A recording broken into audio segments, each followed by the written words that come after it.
Should I be reading this? That's entirely up to you. It's all flavour. Yeah. Oh, it's there, look. I missed it because I had my character sheet over it. It's in the chat. Okay. I can read it out for people who didn't see it. So, west of Arkham, the hills rise wild, and there are valleys with deep woods that no axe has ever cut. There are dark, narrow glens where the trees slope fantastically, and where thin brooklets trickle without ever having caught the glint of sunlight. On the gentler slopes there are farms, ancient and rocky, with squat, moss-coated cottages brooding eternally over old New England secrets in the lee of great ledgers. But these are all vacant now, and the wide chimneys crumbling, and the shingled sides bulging perilously beneath low gambreled roofs.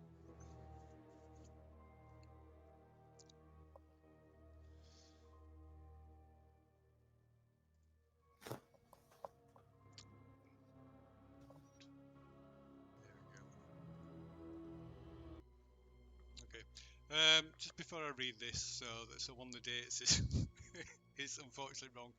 I shall read the correct date, but it says April down here, but it shouldn't be April. Anyway, so it's late August, and you receive each individually, independent of each other. You receive a letter addressed to you from the E. Saltonstall and Associates Solicitors from Arkham, Massachusetts. It's dated August 29th, 1923.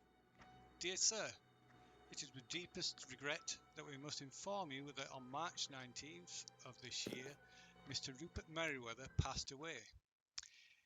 In our role as executor of Mr. Merriweather's estate, and in accordance with our client's wishes, you are hereby invited to attend the reading of his last will and testament.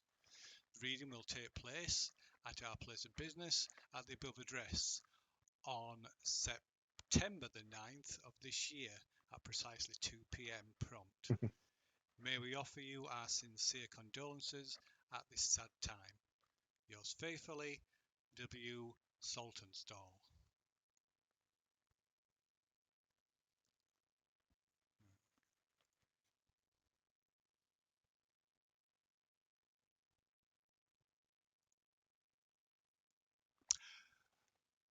Okay. Rupert Merriweather is a name that is both instantly familiar, but also one that you haven't heard for several years and perhaps never expected to hear again. Merriweather was your history professor during your time as a student at Miskatonic University in Arkham. Well liked by students and other faculty members alike, the professor was mentor to a close circle of several students, you amongst them. In time, a few of you developed a close friendship with the historian, grown out of common interest and respect for the scholar. Merriweather's particular speciality was Egyptian history, which included a fascinating amount of knowledge regarding their spiritual and occult beliefs and practices. He would often wax lyrical about the most outre subject matter, and his energy and enthusiasm was infectious. Often, though, his mood would abruptly darken, and Merriweather would make excuses to take his leave, citing urgent personal matters that required his attention. After graduating, your life led you down your own path, and you quickly lost touch with both Merriweather and your fellow students. Yet today, you sit in the musty upstairs office of Saltonstall and Saltonstall in Arkham, summoned here by the executors of Rupert Merriweather's will.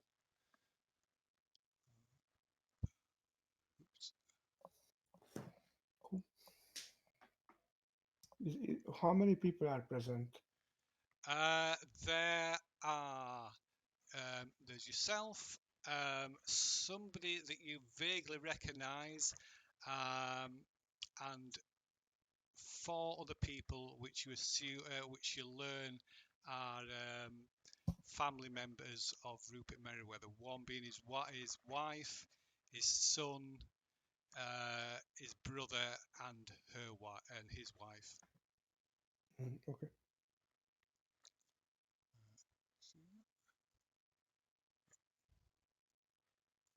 you go. So let's see.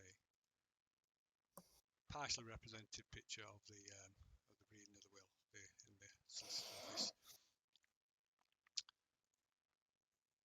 Okay. So the reading of the will.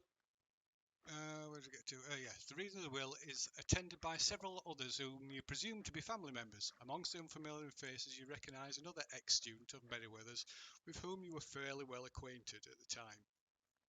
You exchange a nod and a smile of recognition, wondering if they too were summoned here by posthumous request of the dead professor. The reading of the will commences, and you sit through a bombardment of legalese accompanied by stifled sobs from Merryweather's widow, as the dead man's estate is dissected and served up to those who survived him. Every so often, a man of similar age to yourself interjects, voicing either his impatience or disapproval of the will's contents. You quickly learn this to be Bertrand, Rupert's son. Eventually, the reading is concluded, and yet you nor your fellow ex-student was even mentioned. Respectfully, you wait till the family has got up to leave, and you go to follow them out, intending to pass on your condolences to the widow before making your journey home. You're about to leave the office when the solicitor catches you at the door. "Mr. Cooley? Mr. Daniels, I presume? Might I delay you a moment longer?" Taking you aside, the solicitor explains that Rupert expressed a desire that you be consulted without the family present, and offers you both a seat again. Saltonstall tells you that Merryweather had been trying to track the two of you down, but when it became clear that his days were limited, he gave the solicitor a sealed manila envelope and tasked him with finding both of you, both Cooley and Daniels yourselves. Saltonstall gives you a thick manila envelope tied and sealed with wax. Inside is a letter from Rupert Merryweather and a safety deposit key for Arkham City Bank. Let's see. Shall we open it? Or you want to do this private?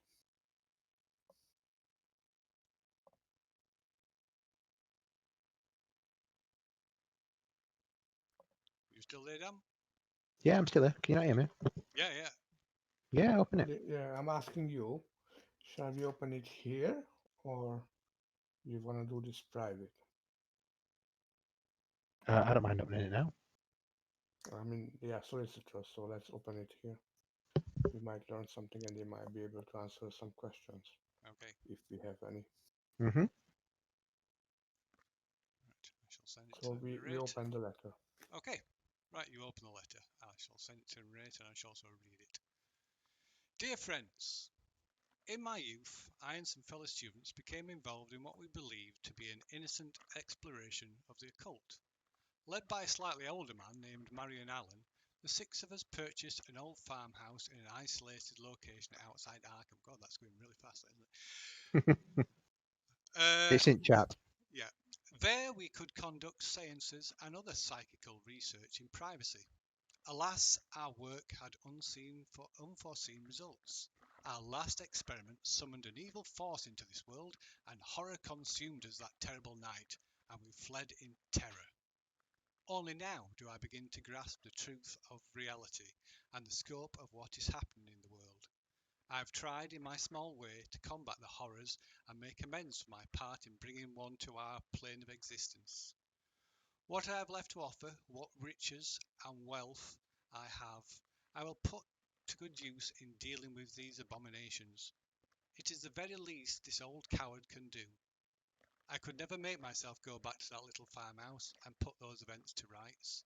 I too gravely fear that which my friends and I loosed upon this countryside. Nothing of consequence has yet taken place, but with my death I fear the bonds will be broken and that horror will be free to come and go as it pleases. Lives not yet taken already weigh heavy on my conscience. The method of delivering the thing out of this world, is still in that accursed house. The translations made by Mariam from that book, De Vermis Mysteris. I was never strong enough to take on the task, but I have the hope that you are. In ridding the world of this, perhaps you will save my soul from hell, for I fear that my deeds have not been enough to release me from this heavy burden. I do not expect your forgiveness for what I ask of you. Signed, Rupert Merriweather.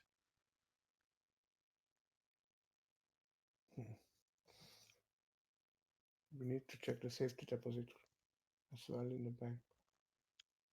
It might contain something else useful. What do you think? We're already in Arkham, aren't we? Yes. Yeah, so it would make sense to check the safety deposit box. Yes, I mean, We'll ask the does the solicitor have any more information that can glean from him? How was Rupert when he approached him? How did he know he was going to die? Was this when did the will? When was the will written? Written. written. So he had came to he came to me and adjusted the will when his condition was diagnosed as terminal, What was his condition? a cancer. Oh dear. Mhm. And does the solicitor know anything about his friends, these other five? It doesn't know. It doesn't know anything. Well, it's not even aware of it. Not even aware of the contents of that Letter. Folder. letter. No. Hmm. Okay, I think that. Do you have any more questions?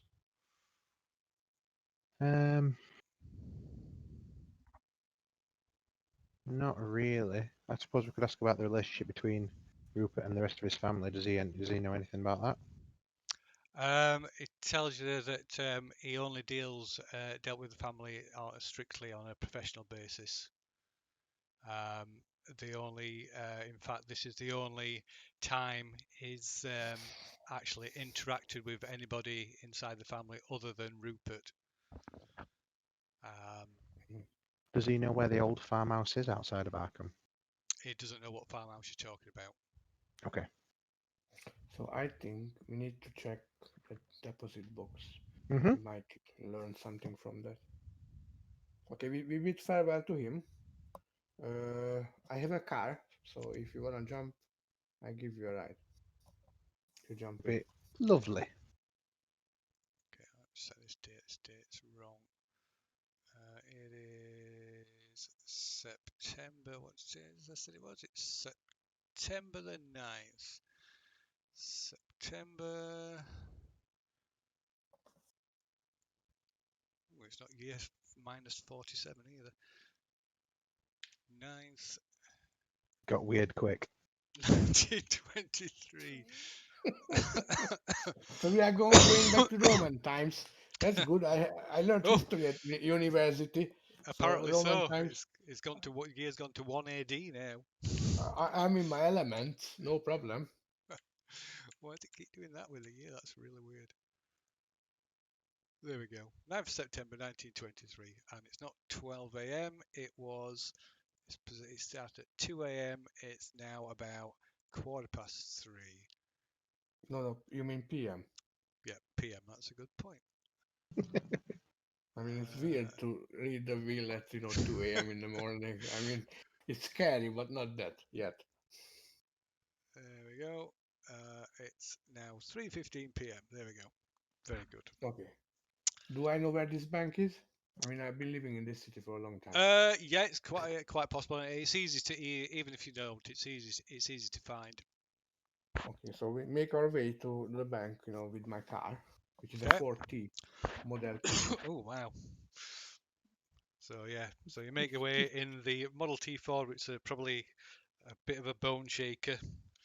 It's it quite is, it is, yeah old it is. and old and battered, I imagine. It's not sophisticated at all. No. Yeah. So yeah, you drive through the streets of Arkham to the bank. So, yeah. When you're approaching the desk, you show them the safe deposit key, and they take you through to the back room where the deposit boxes are located. They hand over the key, or rather, they remove the safety deposit box from its storage, from where it's stored, and then hand you the box. You're taken to a private room. You can open the content, examine the contents in private. So they just tell you to let them know when you're ready, when you've finished, and they leave you in the room with the safe deposit box. Okay. So I check the door is locked, and we open the box. Okay. Right. So inside the safety deposit box is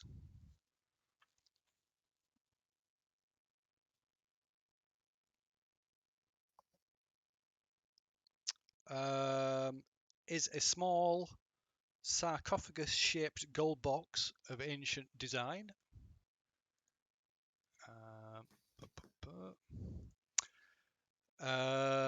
And a slim journal bound in leather, as well as a deed and a bunch of two keys. Sorry, with that tome bound in leather. A slim leather-bound journal. A gold box yeah. in the shape of a small sarcophagus-shaped gold box of ancient design. It's covered in hieroglyphs on the lid. Okay, I studied history and I actually teach some of it. Is it original or is it a fake copy? You can make a check. Let's see. I'm an expert in speaking Egyptian. Does that mean I'm an expert in all things Egyptian as well? I mean, you might be able to read You what's might be written. able to decipher it. Cool. Let me have a look. Where are we talking? History. So you can give us One a... second. 1 second, my mouse is playing up. Okay, no problem. So you can give us a percentage roll, a history check. It's a specific subject, so yeah, so it'll be reduced, be on a Sure. smaller chance, but yeah. That sounds okay. Go That's ahead, okay. and I'll tell you if you're successful or not. In fact, it should make it should be like private DM rolls really. But we'll leave that. So yeah, as far as you can tell, it looks authentic. Okay. Better. So what do you need from me, sorry? Well, you can try and if you want to try and decipher it, you can do. It'll take a while. You can't We'll leave it instantly. to last. We'll leave it to last then. Okay. I mean, it's ours now anyway, and we can take it if we want. Yeah. So there's no real No, one of it holding it back if we didn't need to. Yeah. There was something else in the box. What are the three things in the box? We got the gold sarcophagus There box. is the gold sarcophagus, which the journal. let's see. There we go. There's a gold sarcophagus. Ooh. So it's got hieroglyphs on the outside of the lid, but there's also an inscription on the underside of the lid. But the inscription is not in any recognizable script. No. So there's a gold box. There's also a slim leather-bound journal, a deed to a farmhouse in Ross's Corner, which is a small village out west of Arkham, and also a set of keys, which presumably are the keys to the farmhouse. Let's flip through the journal. I mean, if you want to flick through the journal, I can look at the sarcophagus box to save a bit of time. Yep. Sure.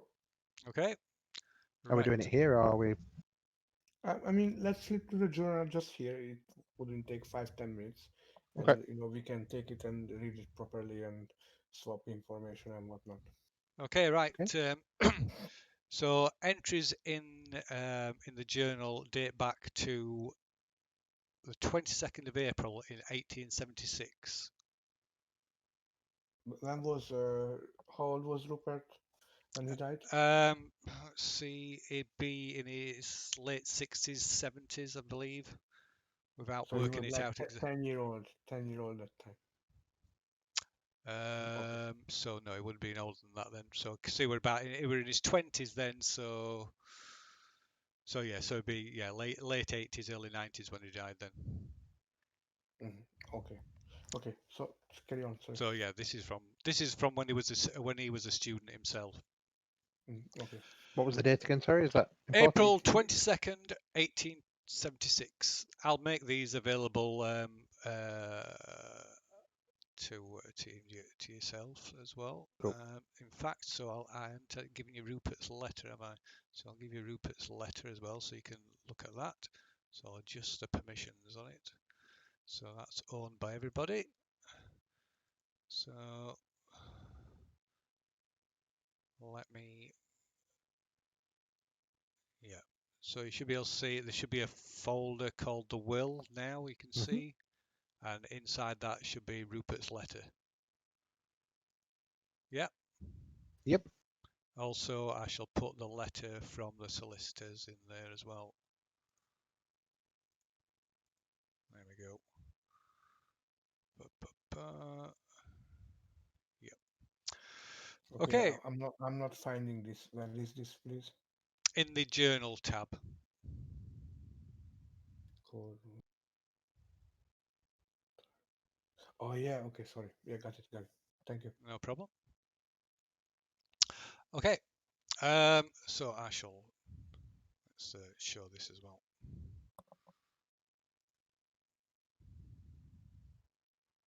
Ooh. Right. So April 22nd, 1876. Our Dark Brotherhood has convened its first meeting. This first entry is to let it be known that our Brotherhood consists of the following founding members. President and founder, Marion Allen. Recording secretary, Rupert Merriweather. Other members as follows: Harold Copley, Crawford Harris, Cecil Jones, Robert Wenkin, I think that is. I can't remember now. I think it's Wenkin. June 13, 1876. I still can't believe that we're actually doing this. We have found an old farmhouse outside of Ross's Corner, a place where Marion suggests we can conduct our experiments in private and unmolested. Harold heartily agrees, as does Robert. This should be quite the adventure. June 20th, 1876. The purchase of the farmhouse out on Boom Road has been finalised. We decided to represent ourselves as a literary fraternity in order to legitimise our endeavour with the brokers in Arkham and facilitate the furnishing of the property. The adventure continues. August 12, 1876. It has taken us several weeks, but we have cleaned and furnished the old farmhouse. Crawford and Cecil did most of the painting. Robert and I looked on bemused as Marion made such a fuss over carving special warding runes of protection over the doors and windows, all of them. I thought he was going to throttle Robert for laughing and poking fun at Marion's labours. September 2nd, 1876.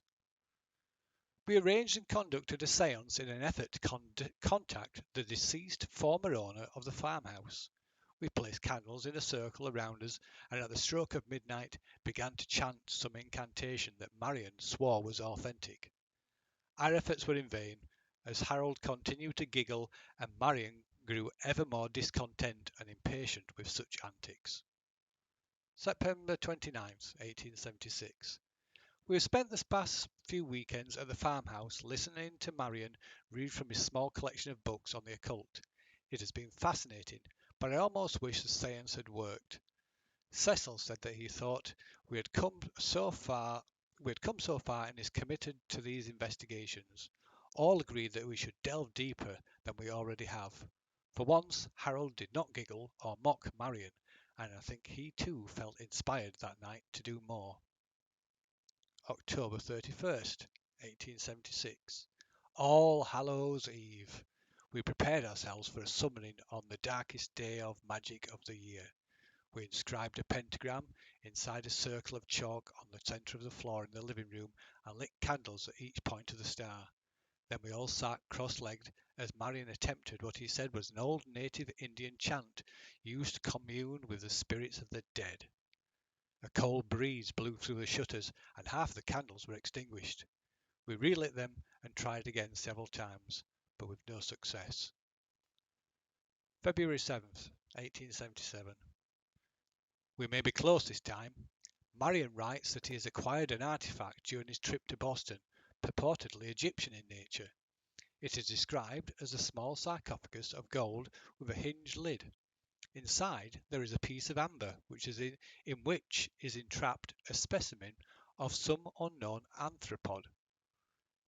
Marion is quite excited. The box itself is bizarrely similar to the description of an occult relic mentioned in a reference volume in the Orne Library in the Egyptian history section. This is promising indeed. February 14th, 1877. Marion says that in a book, a thick Latin tome titled De Vermis Mysteris, is an explanation of some purported powers of the box, but more importantly, the animal trapped inside the amber is said to contain a friendly spirit and guide to the spirit world. The Brotherhood is in agreement, and we have set a date, Saturday, March 12th, to conduct a ceremony as detailed in the notes Marion took from the De Vermis Mysteris to summon the spirit guide. Marion feels confident that this will give us enough time to properly prepare for the ritual.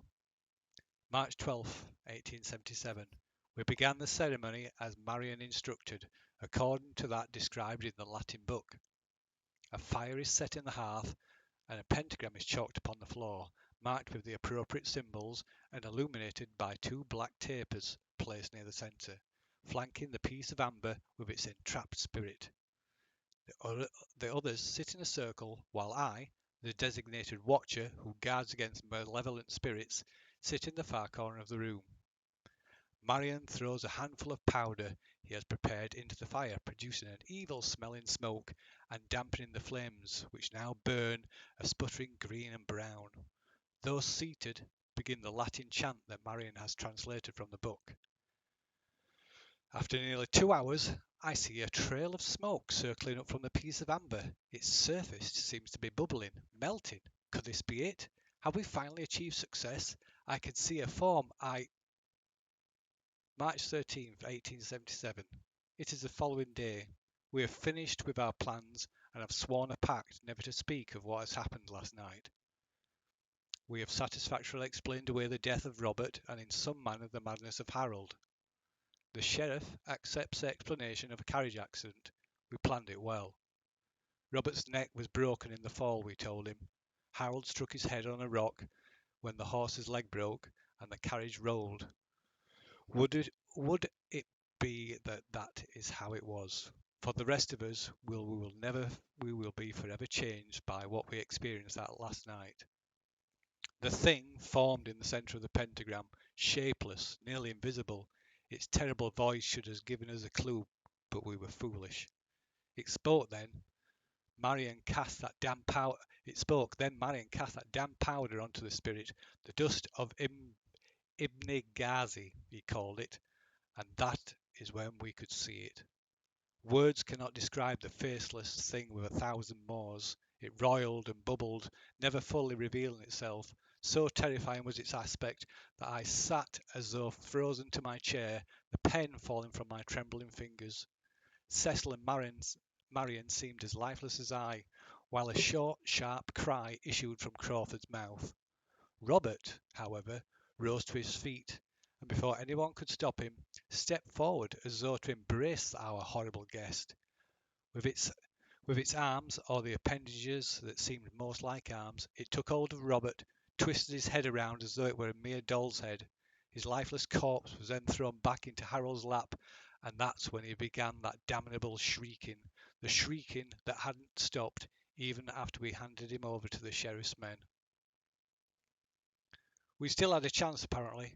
Marion now believes that if we had kept our wits, we could have reversed the chant and eventually forced the creature back to wherever it came from. but Crawford had panicked and, mistakenly believing it would dispel the creature, reached forward and destroyed part of the pentagram, breaking its effectiveness. Released from that binding symbol, the thing, with a screech that could have only been unholy satisfaction, fled the house, disappearing out of the window as a roaring, screaming wind of boiling colour. Marion believes that the thing could still be destroyed, or at least dispelled, but none of us who remain have the stomach for such an undertaking. It is believed that the spell we cast inextricably binds the thing to the house, and it is true that when we went back a few days later to retrieve our things, we heard it thumping about the attic over our heads. The warding signs so cheerfully carved by Marion Allen during better times that seem so long ago apparently are effective and bar the thing entry except to the attic of the house. Then there's a list of dates and names. Robert Wenkin, March 12, 1877. Harold Copley, August 17, 1877. Marion Allen, August 12, 1878. Crawford Harris, January 11th, 1910.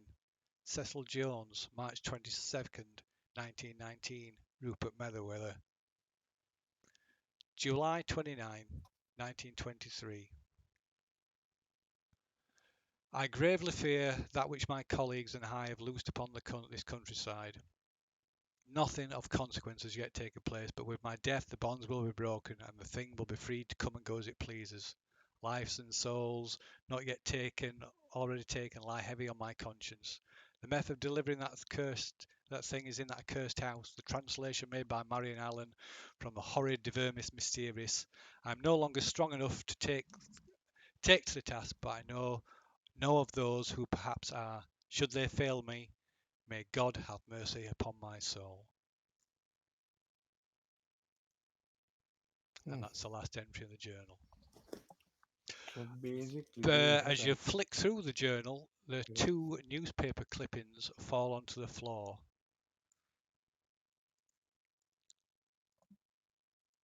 We have a look at them. Yep. One is titled "Carriage Accident Kills Student," and another "Murder at the Docks." The one with a carriage accident appears to be relating to the staged accident that's mentioned in the journal.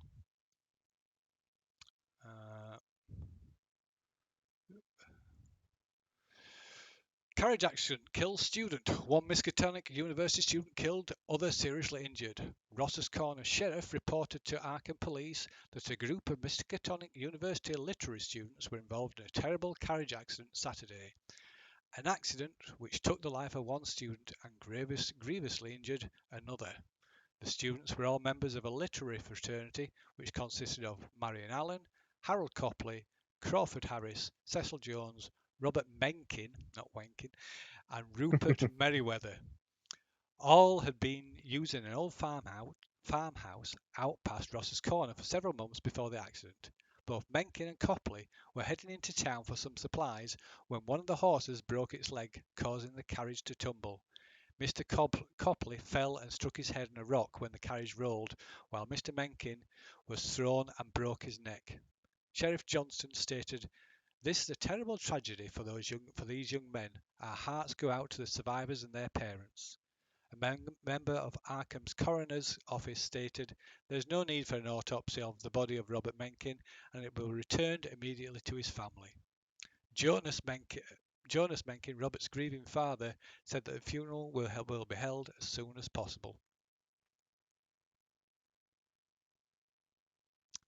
And the next one is Murder on the Docks, which is seems to be a much more recent, or in compared to the other story anyway. Murder at the Docks, New Orleans, August 12th. The body of Mr. Marion Allen, late of Arkham, Massachusetts, was discovered near Gulf and Panama docks, a victim of foul play. The man was identified by local witnesses who said that Mr. Allen had been seen in the locale the evening before.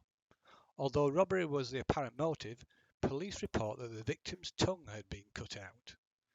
Marion Allen had reportedly gone to police earlier this week claiming that he was being followed and that he feared for his life. He said that his shadowy pursuers were after an Egyptian artifact which he no longer possessed.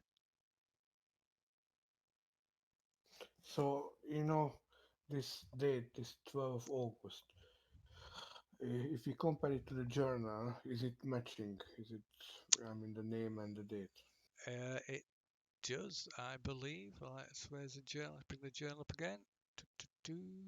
So, the list, so the date next to Marion's Allen name, which reads August 12th, 1878. Okay, so basically this article is not recent. It's from, a year or two after the main event in the journal. A year and a half from the last entry in the journal. The last entry in the journal is March 13th, 1877. So basically, they left the house, intact ever since. They not been back. So that house is, God knows what's in it for, I don't know, 40, 50 years now. Okay. But who was murdering him? Who was after that sarcophagus? Shadowy pursuers. Yeah, so could they be, humans or non-humans? I mean, we don't really know at this point, do we? It's just a newspaper clipping.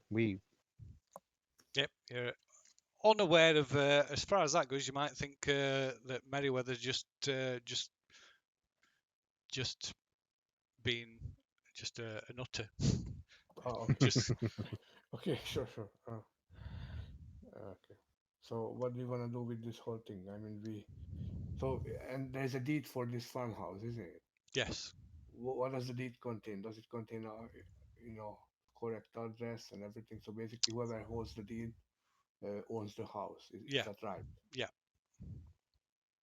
So what do you That want would to do? be that would be your understanding of it. You can Cool.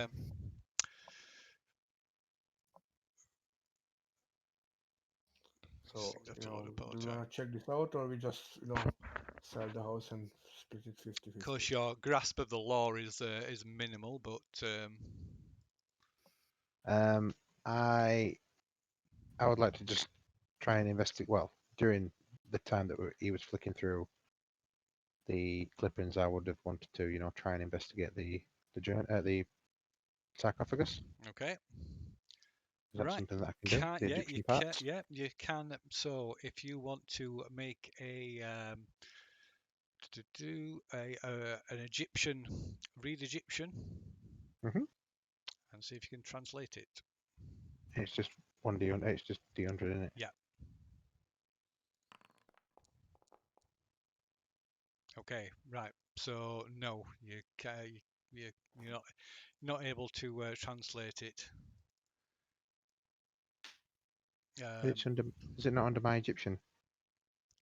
My Egyptian's at 50. That was Oh, sorry. Yeah, I'm looking at the 42. wrong thing. Yeah, sorry. Yes, you are. I'm looking at the wrong number there. Yeah. Yeah. So you are able to translate it.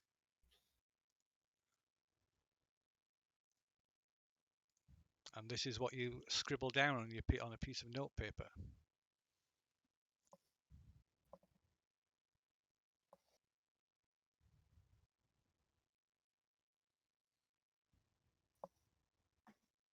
Secret of wisdom, servant, son of Yuga Young, seventh, delivered to the people's slaves as the winter, bearer of the spirits of Nala, child of Thoth, seeker of the wisdom. I hate cursive writing. This is not for me.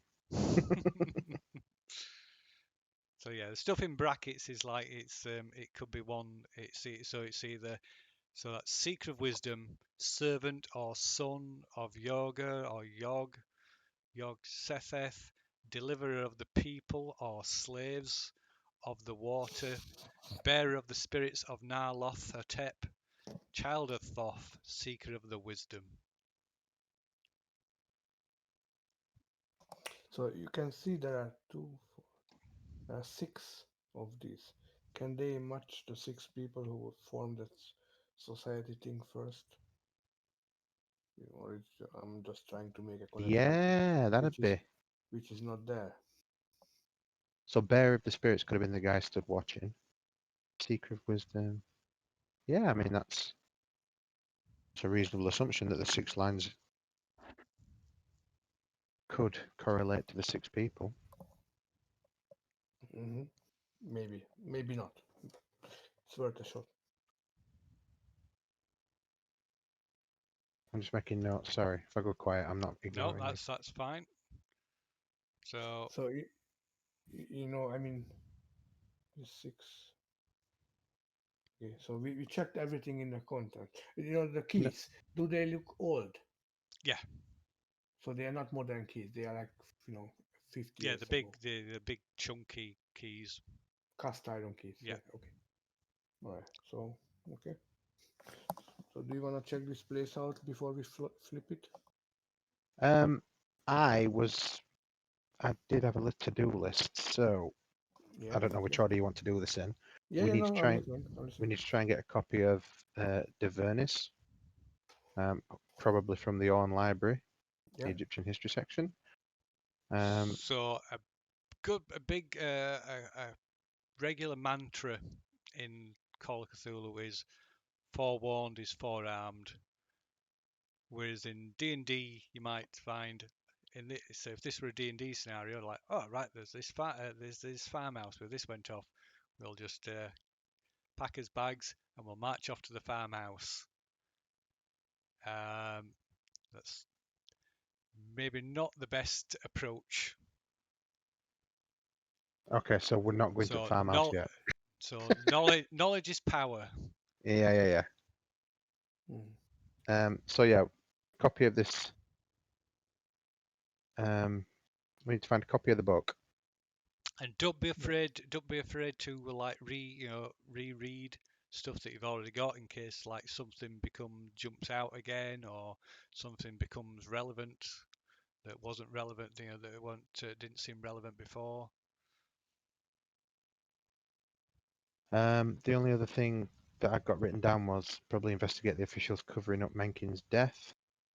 They seem to just shy that away pretty quickly. And Yeah. That's investigate the mentioned. Marion Allen death. Yeah. Somebody getting the tongue cut out on docks is it's not normal in any age. Shadowy pursuers of the Egyptian box. We need to look into them too, or at least try and know what we're up against, since we now have the Egyptian box. We can check newspaper entries, you know, from that era, like a week before and after, just in case, there's something there. What, you know, I mean, we go to the I would local paper and, we can check their archives. So sure. whoever was supposedly tracking this box down, that was what, how long ago? When did So Menken? 40 years ago. Yeah, that's what I mean. So it's very unlikely we're gonna discover any new information regarding a murder or whatnot. And it's Hap- also probably unlikely. It's all likely that whoever it was who was tracking down has obviously failed to find, has no idea where it was and probably no longer looking for it. Mm. So What I've meant, if we read, the papers from that time, we go back, before, after, a month or whatnot, we might be able to find some unrelated thing what no one made the connection. I mean, what Rupert hasn't made that is, maybe relevant, maybe not. It's just I'm just fishing, so it's maybe totally pointless to do, but why not?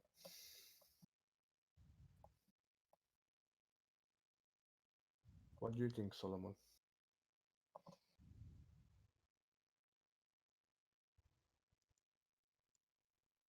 I don't know is the honest answer.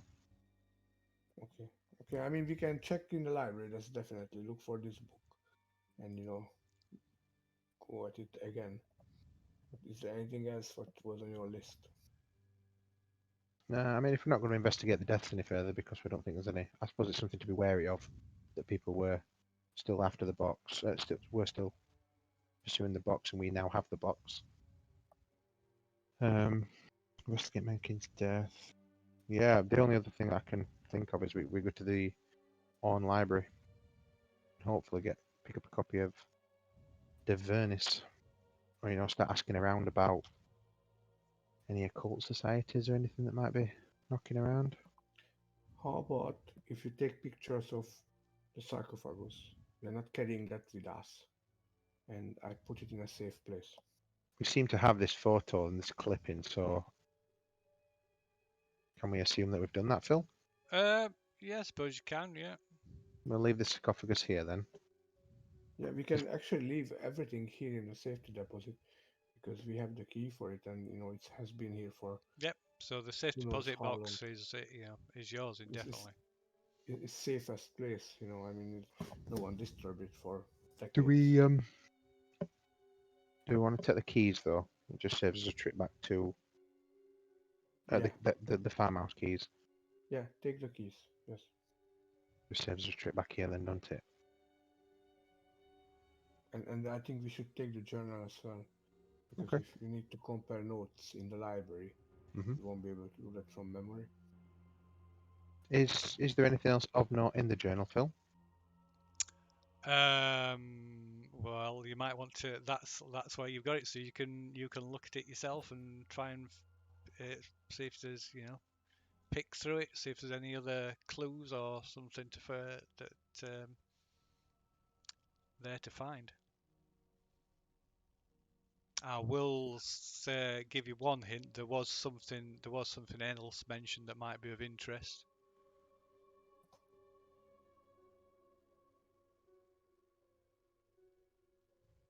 Okay, got it all here.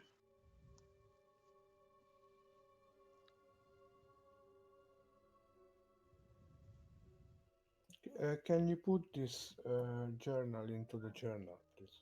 Okay, I thought have I not done that already? Sorry, I hadn't done that. I'll put that into. So yeah, so you should get Thank you. should have a folder called safety deposit box now. Yeah, got it. I'll give you That's the in fact I'll give you the contents because that's configure permissions. So you should have access to everything in the safe deposit box. So there was the beetle that was supposed to be inside the the arthropod that was supposed to be inside the sarcophagus. Yeah, I guess that's something we could so that was in the investigate. piece of that was the piece of amber. Yeah, Yeah, we've obviously not got. yeah.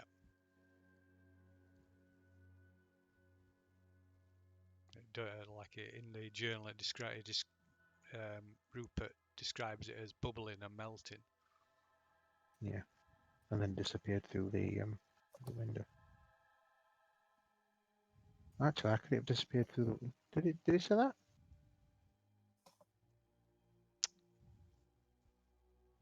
I could have disappeared through the window if he. Oh, unless they're two separate spirits. Unless this was the nice spirit and we summoned something, and they summoned something. Where did it go?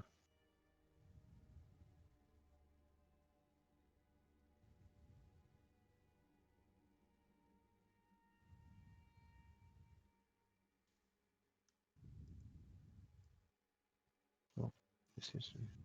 Yeah. After nearly 2 hours, I see a trail of smoke circling up from the piece of amber. Its surface seems to be bubbling, melting. Could this be it? Have we finally achieved success? I can see a form. That's it. It disappears there, doesn't it? There's something missing. He starts talking and then stops. It is the following day.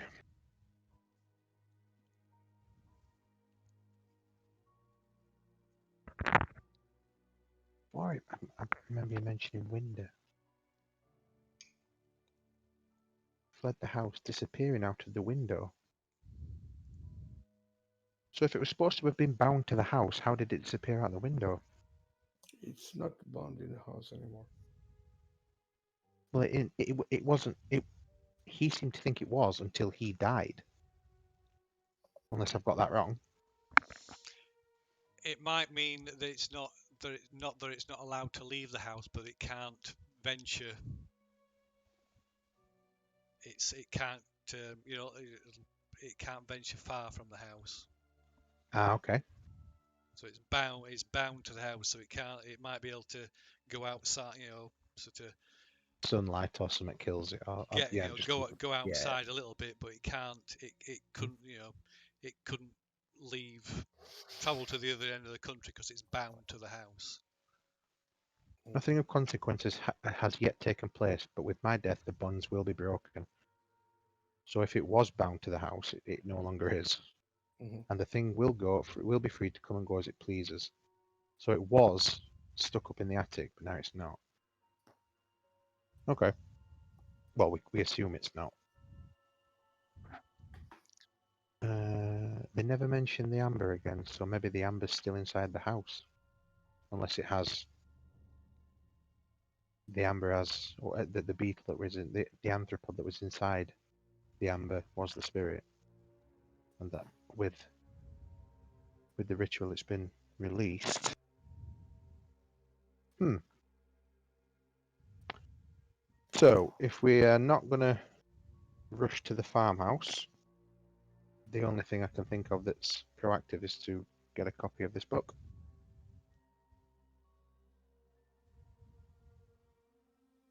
Yeah, and maybe check in the library if you can find anything similar to this story or this monster thing if it's real. They said they said that the book was Latin, but they were saying that this book that they found was in the Egyptian history section. So yeah, it's two separate books. Ah, okay. Ah, and there's no, it doesn't allude to what the first book, what the Egyptian book is, does it?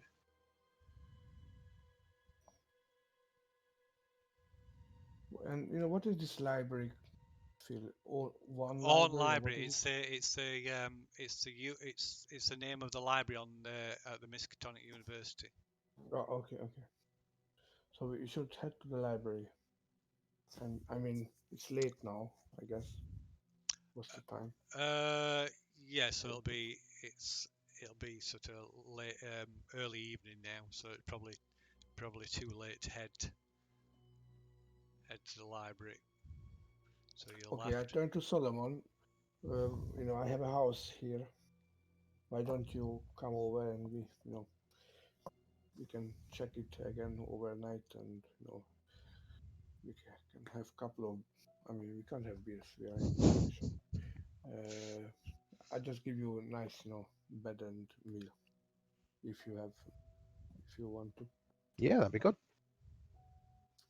and we just can go through the whole thing again, just in case. I mean, read it and check it, and we hit the library in the morning when they open. I guess 9 a.m.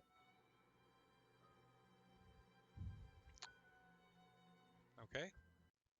Oh, Arkham's not a real place. No. It's just I'm heralding from Boston, so I'm wondering how close they were together. I mean, we're both from Massachusetts. it's about 50 miles away, I think. Boston's about 50 miles out of Arkham. We don't want to go home for the night and come back. That's not an option. No, no, that's silly. Mm. Yeah, I'll stay with you then. If that's all right with you. Yeah, yeah, sure. You're more Cool. than welcome. So I cook something, and we just check the. I mean, I'm interested in this journal, and I have my own library. Can I find anything about these two books which are mentioned in the journal? An Egyptian reference. Where it? Sorry. If you Uh, remember, I am very well educated in history. the box You know, itself is bizarrely similar to the description of an occult relic mentioned in a reference volume in the Orne Library. Is that something that you think you'd have in a personal library? no, but I might have something which explains what these books are. Okay. So okay, I actually teach history and learned and I'm a, you know, into this kind of things, history in general. Okay, so you can make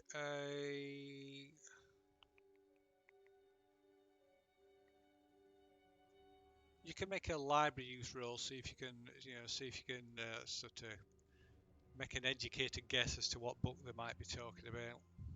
Yeah, sure. Since you're actually um, I'm a librarian, actually. yeah. Okay, so yeah, let's hang on. These 100.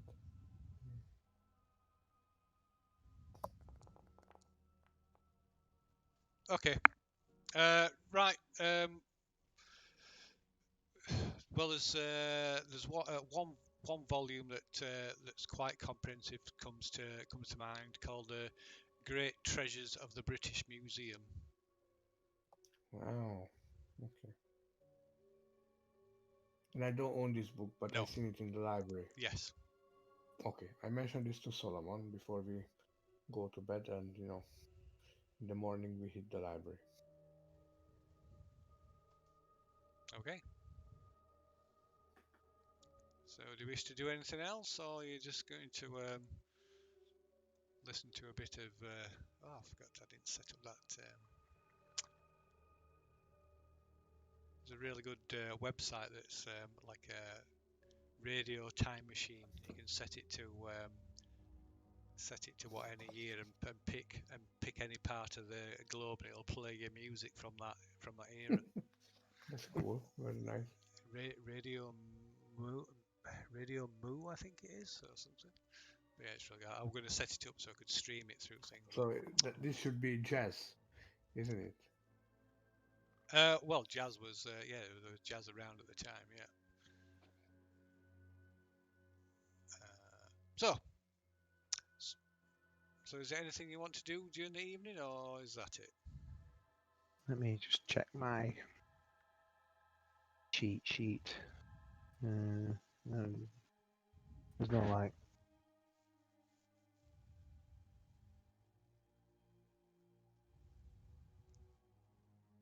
Besides catching up, I guess there's not much else we can do, is there? I can't think anything else. No. Yeah, it's fine with me. Okay, right, yeah. Spend the evening um, sipping coffee, or maybe sipping a bit of illicit brandy, who knows, and reminiscing about the old days and catching up. We can't sip brandy. We are in prohibition. I know what some people.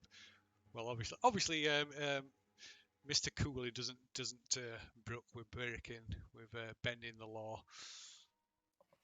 Okay. I mean, we can go to Canada and smuggle some stuff. There's a speakeasy in Arkham.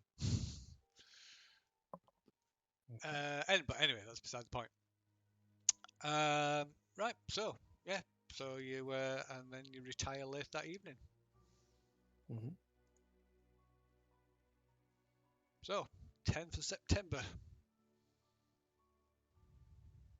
the next day.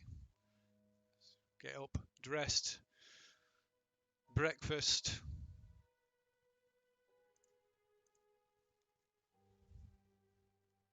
Ready to leave the house by 9 o'clock that morning. Sounds good to me. Yeah. Do we notice anybody? Should we be even looking for people following us at this point? Or should we be worried about what we're getting ourselves into? Nah. No. Okay. Why? No, I'm just Listen, I have my 45 with me, so don't worry about it. spoken like a true American. Yeah. True. Yeah, by the way, Phil, I carry a 45. Radio. Okie dokie. Right. So, what's the plan then? We go to the library and, Radio. try to find more information about those two books in the Egyptian section and in Latin. Okay. Right, you drive over to Miskatonic campus, and specifically to the Orne Library. So only students and faculty are allowed to borrow books, but the library is otherwise open and available to the public. Hours are 8 a.m. to 9 p.m. Monday through Friday, and 10 a.m. to 6 p.m. Saturday. Reference room is open Sundays 1 p.m. to 6 p.m, but the stacks are closed and books cannot be withdrawn on that day. The MU library is large, containing over 400,000 volumes. Wow, that's huge. So you said the reference room is only on Sundays. No, it's on Sunday. So on Sunday there's only the reference room open. Oh, okay, but it's open in any other days as well. Yeah, so yeah, Okay. everything's open. Okay. So let's hit the Egyptian section. Yeah, it is Saturday. Yeah. So it's open. So it might be a bit early. It's doesn't open while 10. Also, we Saturday. arrived too early. Yeah. Okay. We sit on the stairs, like in the old days, and exchange some stories Okay. about our student days.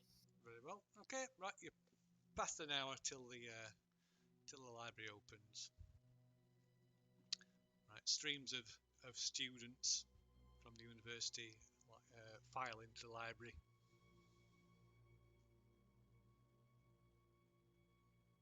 We go into. Yep. Can I just? I'm just looking at the thing that was inside that could have been inside the golden sarcophagus was an anthropod. It was a piece of amber with something that looked like an anthropod encased in the amber. But anthropology is the study of humans. Anthropod is. That's different. Anthropod animal is like it's like a crustacean, like a lobster or. Anthropology is not the study of such creatures; it's the No. study of humans. Yeah. An anthropod is an invertebrate animal having an exoskeleton, segmented body, and paired jointed appendages. Arthropods form the phylum Orthropoda, which includes insects, arachnids, myriapods, and crustaceans. I mean, the most famous Egyptian arthropod I can think of is probably going to be the Scarab beetle. scarab. Yeah. But this was something bigger. On. Well, we'll see. It was Some kind of unidentified arthropod inside. Yeah. It was just I realised that I've got skills in anthropology, and I was like, oh, maybe I know about beetles. I do not know about beetles. No, something else altogether. Yeah. That's something completely different. Anyway. So we checked we are looking for that book in the Egyptian section. Okay. Yeah. So we're looking for the Venice and the Great Treasures of the British Museum. Okay.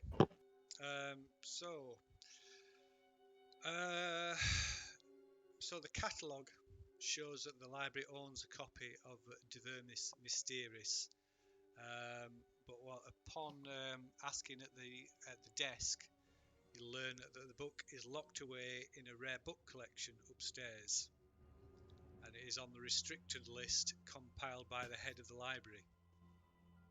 Why is it restricted? On the orders of Dr. Armitage, the head of the library. Yeah, okay. That's not what I asked. Why? It doesn't know why. I can't tell you that. You'd have to ask Dr. Armitage. Okay, and where can I find him?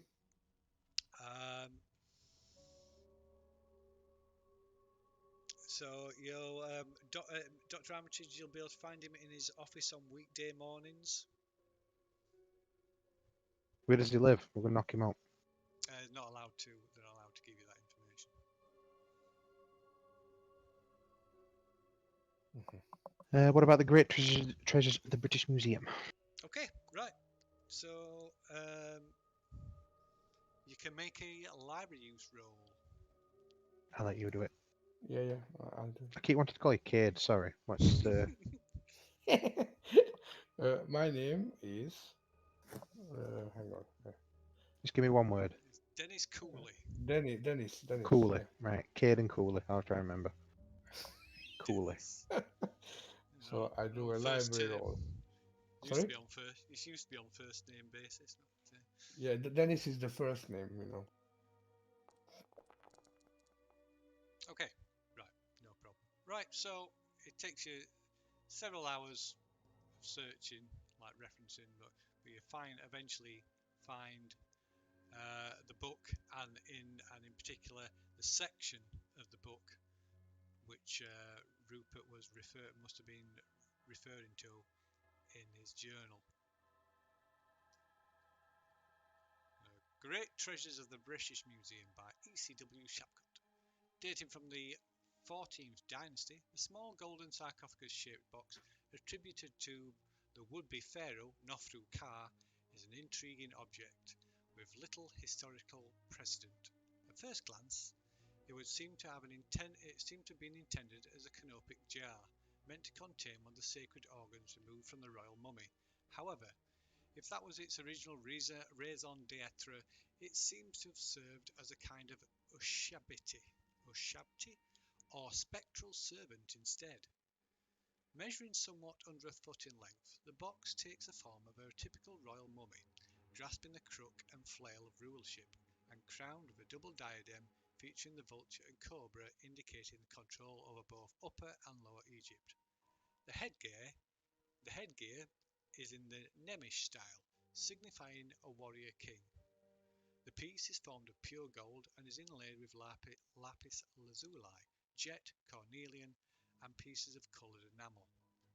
According to legend, the box was a gift to Nofru Ka from the Egyptian deity Sutek, an agricultural god controlling the Upper Nile. It is said to contain and control various useful spirits, but when first found, held only an insect trapped in an unworked lump of amber. The piece was purchased in Egypt by Lord Cardigan after the Battle of the Nile in 1798. Long considered cursed by his family, it was bequeathed to the British Museum, but was unfortunately stolen as it was being delivered en route to London. The ancient hieroglyphs on the lid of the box have tentatively been translated as follows: Seeker of wisdom, servant or son of Yoag, Sothoth, Seth, deliverer of the people or slaves of the water, bearer of the spirits of Narloth Hotep, child of Thoth, seeker of wisdom. There are other symbols inscribed on the reverse of the box's lid, but these are not Egyptian. Some say they derive from the continent of Mu. What is this continent of Mu? Have I ever heard of it? You could make an education roll, but it will be reduced at a reduced rate. Sure. A no roll, that would be. Sorry, what am I rolling, please? A no roll. No roll. Where is that? It's at the top of your sheet next to your education score. Okay, that's empty for me. No, it's your education times 5. My education is empty as well. Sorry. Everything else is filled, only these two. Because we wanted to modify. Yeah, So do you remember what was my education? I don't. I know it was really high because of. Can't Yeah, so you remember. had to re-roll it. Did you not re-roll it earlier? Yes, I rolled. Yeah, five. So it's 2d6 plus. No, 3d6 plus 3. So it's 17 plus 3, so it's 20. And it's 20. 400%. 20. And I'll so, put it on for you. So that's no roll can't be higher than 96. can be what? Sorry. 96 is a maximum. Okay, so it's 96. Great. So give it a yeah. So that's the base anyway. So yeah, if you give us a no roll then. Yeah, doing it. Okay, no, you've no idea. Wow. Okay. I'll have a roll. Okay. Is that something I can do? Yeah, yeah. Your no roll is 80. Because like I say, that's the base. It might be adjusted. No, you've no idea. You could I thought it's supposed to be under. yeah, it is, but that's the base. If it's a difficult task, then then it might be a lower multiple. Okay. So for like a really difficult task, instead of education times 5, it might be education times 2 or times 1 or something. Okay. So so this is one of the uses of library use. So you can use library use to search for something that you don't search for something in the library to maybe uncover find an answer that you don't know. Yeah, okay. I guess I'll start looking into the continent of Mu. Okay, so you spent so it took 4 hours. So it's oops, I'm going too far forward there. So it's 2:15 in the afternoon. So the library closes at 6. Oh no, sorry. Yeah, it's 6 p.m. So actually, thinking about it, we should probably split up. One of us could look into arthropods of ancient Egypt, Mm-hmm. specifically stuff to do with um,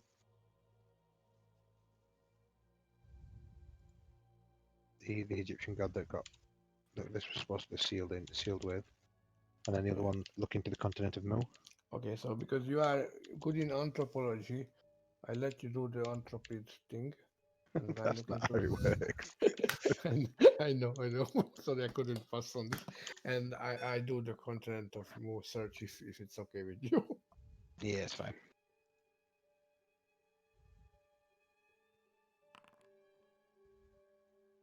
Crap. So I have to do library use field, is that right? Yep.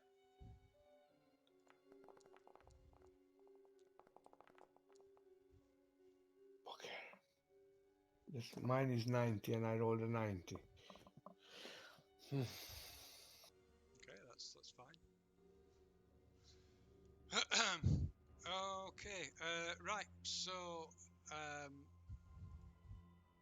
what did you roll? Oh, you rolled 98. Okay. I can see your rolls then. I thought Phil said they're supposed to be good games master.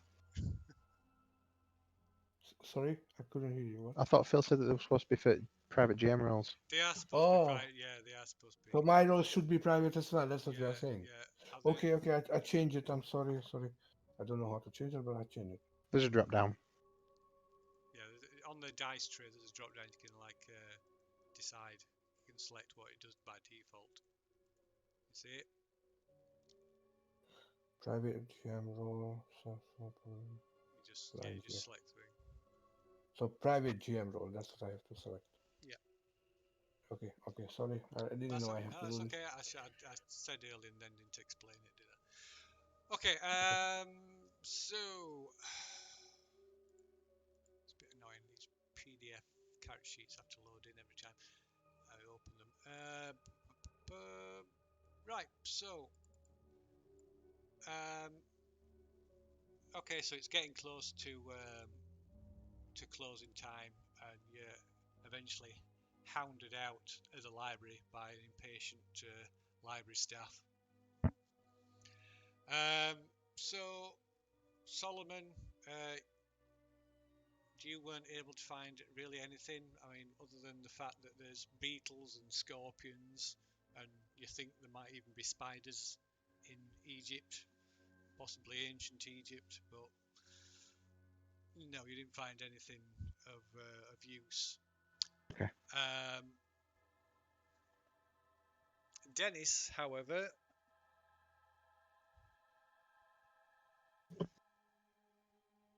um, was able to find references to Mu.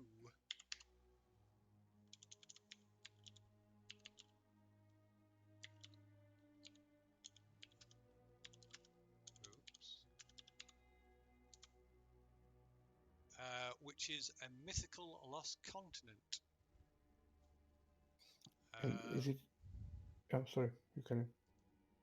Sometimes referred to as Lemuria or Atlantis. Okay. The name Mu. Which mythology is that coming from?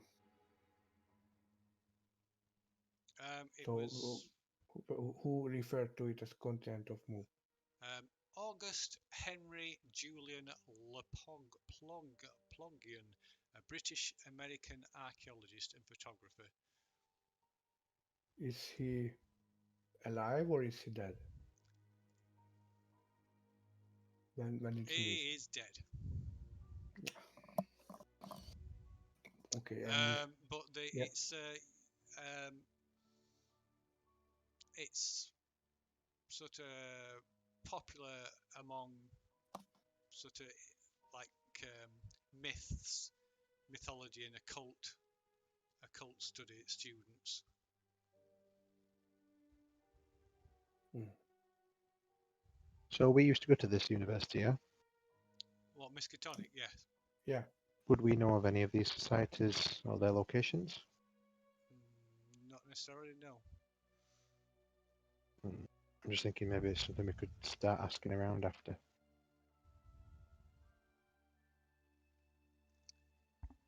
So about If the you have more Scot. time in the library, you might be able to come up with something, but you just like I say you've run out of time anyway. Okay, and the library is not open on Sundays. It is open 1 p.m. The till reference. 6 p.m. The reference room is open, but the stacks are closed, Mhm. so that's probably not much use. Yeah. Okay.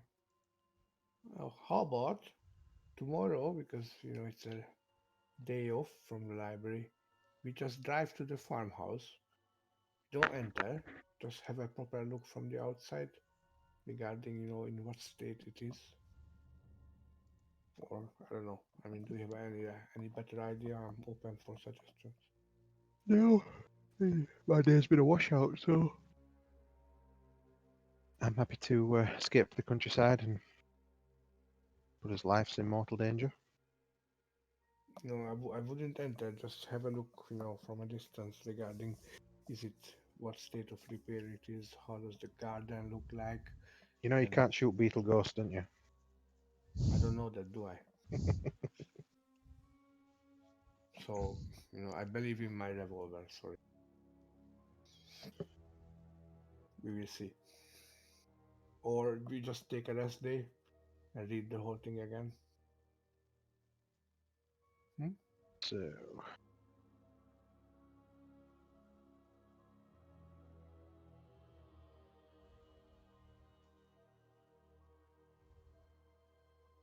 So what's the plan?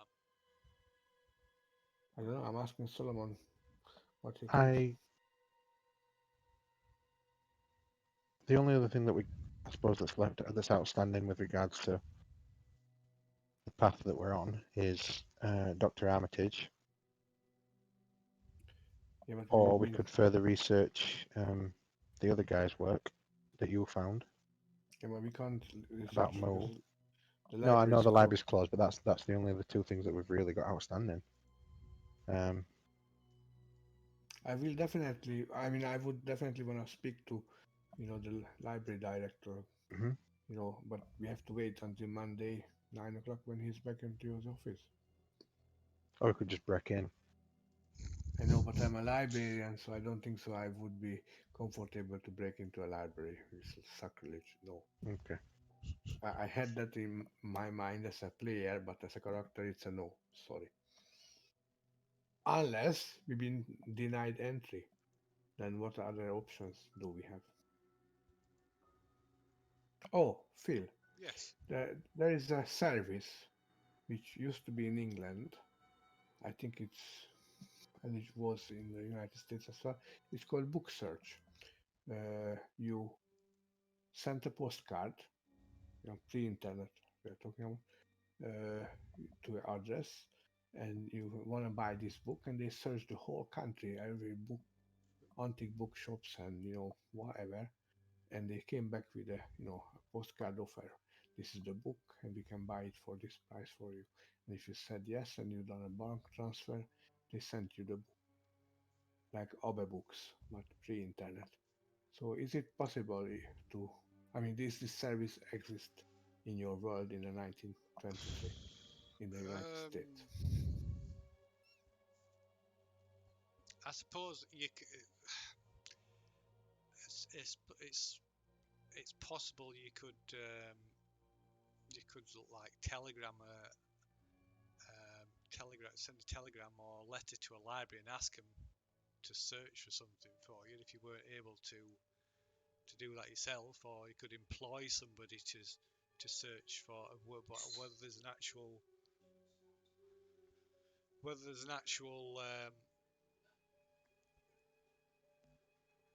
whether there's an actual business service provider that does that.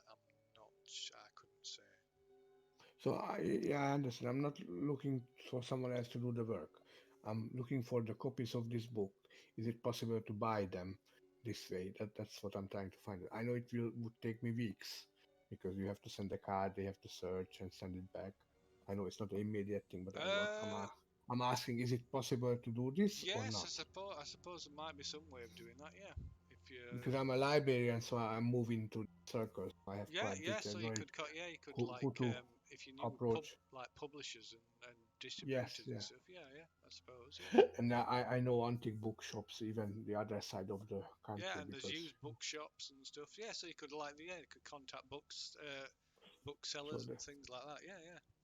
yeah, because I know these are rare books, so it's not easy So to you get them. But yeah, so you some people make a living, selling yeah commodities like this. yeah, so you could you could do it that way, by that way. Yeah, you could write letters to Okay, publishers and booksellers. so I turn to Solomon. This is Plan B. If we denied entry to this, restricted book, it's a long goal, but maybe.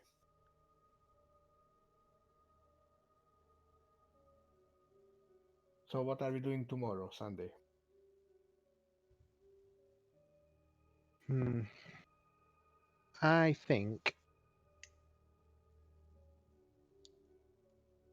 think we need to reach out for help, don't we?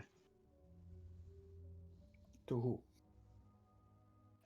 Other former students, maybe faculty that worked with Meriwether. We definitely need to speak to Dr. Armitage.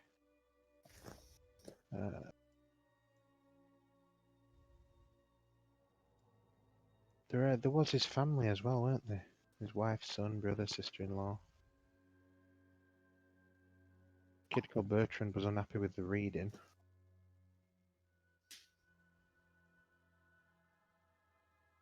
And what do you think he could say about this? They don't know anything about this matter, do they? He might have some, keepsakes or memoirs or other diaries and stuff that they've got of his. Or If you tell them that we are looking, they will ask why. What did we have? Because according to them, when they read the will, I mean the lawyer, the solicitor read the will, that we had nothing, if you remember. So hmm they don't know about. They know we were there, but according to their knowledge, we gained nothing. And the guy, the son, he was not happy about the whole thing, so he would be even more, you know, excited about the whole thing if he learned that we inherited uh, the farmhouse. were we students at the same time, Phil? Yes. Would we have known anybody else that would have had this level of collusion with You, Meriwether? you've so well, like I said in introduction, like anybody, other people that were part of this sort of little clique, you've completely lost touch with them over the years. Okay. You've no means of contacting it, and for whatever reason, Merryweather either didn't contact anybody else, or anybody else he contacted obviously didn't respond. Or did respond and told him to go away Yeah. in no uncertain terms. Hmm.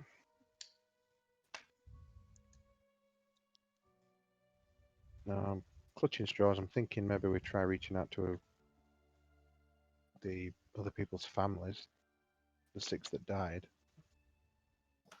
Sorry, the other 5 that died. But other than that, it's just a case of tapping up the Dr. Armitage, or trying to find some occult society that we can strong arm into helping us.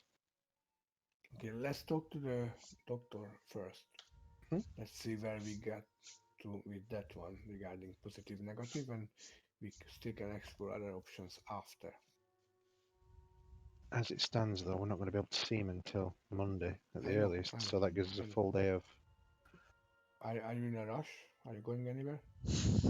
No, I mean, you don't Got a like to job. sit on my laurels. Yeah, that's the point. I am employed. Can't all sit around reading books all day. Well, yeah, that's a job. I make a living from it.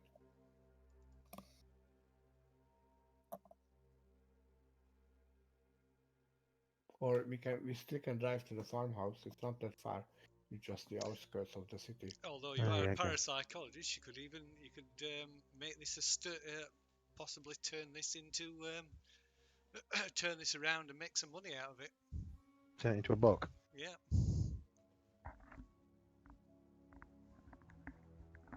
Glad I'm documenting everything heavily. I'm going to make a killing.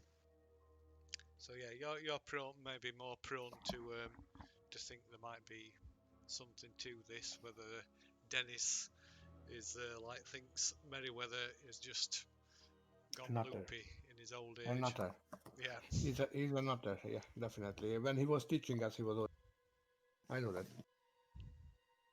Who's Dennis? That's me. I'm joking. Sorry.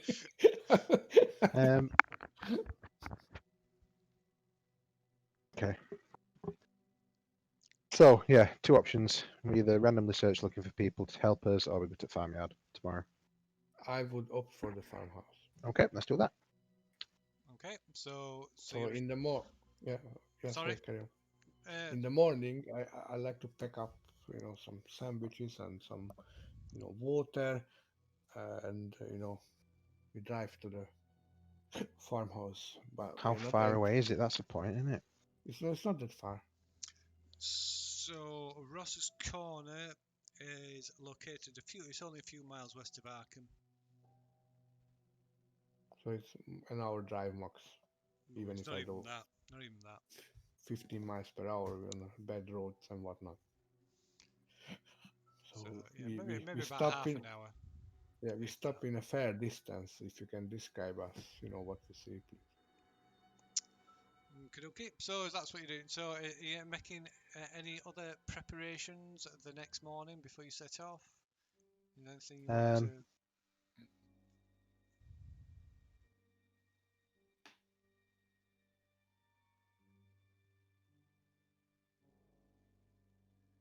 Can we make a note? Can we make a habit of starting to catalogue everything that we're finding, in case something bad was to happen to us, and lo and behold, somebody else picks up the trail? They'd know exactly where we were. Is that something that we need to think about doing, or? It's if you want to. Yeah. I'm in the process of writing my own diary then. Okay. I'll make sure that that's something that I'm keeping. Well, I am actually writing Okay. a diary, so yeah, that's something that I would leave behind, as it were. Right. So you're writing. You're keeping a diary or journal That's Chronicle of this adventure, yeah. or misadventure, as it were. So completely open, not high, not holding anything back, just No, yeah, just word for word, sort of recording everything that we're collecting. of your experience. Yes, we'll go for that. Okay, fair enough. Is there anything else you want to do before you set off? The library struck out.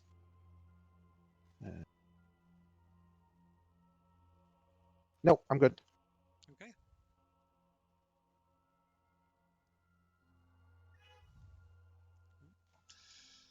Okay. Right. So early that morning, after Dennis has prepared you both a picnic Thank you. to take along with you, you drive west out of Arkham, on the road, the west road out of Arkham towards Worcester.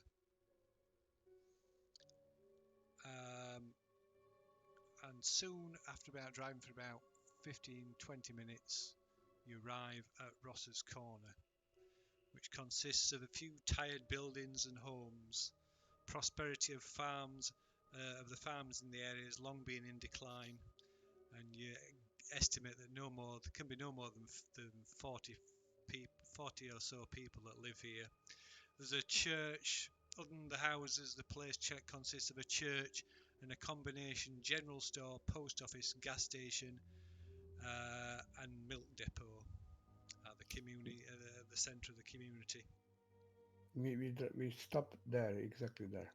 Okay. And I'm gonna make some purchases, inside. I don't know. I buy, cigarettes or whatnot. Yep. So Maybe so some it's petrol. despite it being Sunday, it sacrilegiously to many, it's the store and gas station is open.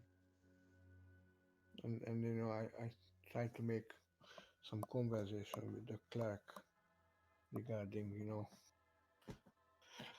the area, regarding that house, what we inherited. I'm not telling we have the deed or anything. I Yeah. just inquiring about maybe I'm thinking of buying that house. Is it nice to live here or not? I just try to fish for information in a Okay. general way, I'll do the non-suspicious. same, but at the church, if Okay. that's possible. Yeah. We'll split up. Okay. Right. So mainly Solomon, since so Dennis heads into the store gas station, while Solomon walks across the it's not a town, it's a village, heading towards the church. A lot of the residents appear exceptionally dour and unwelcoming, and appear to watch you with a suspicious eye. But you approach the church anyway, and manage to find not the vicar, but the church warden, tending to checking on the grounds. I approach him. Okay. I introduce myself. Right. Pleased to meet you. What can I do for you?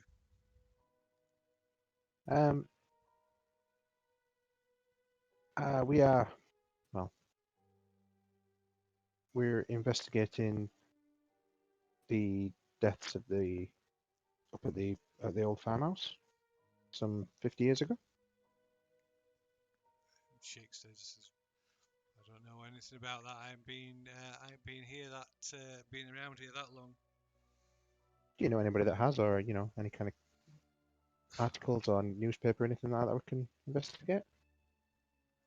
Don't know about no newspapers. There's probably folks in the village that were around at that time.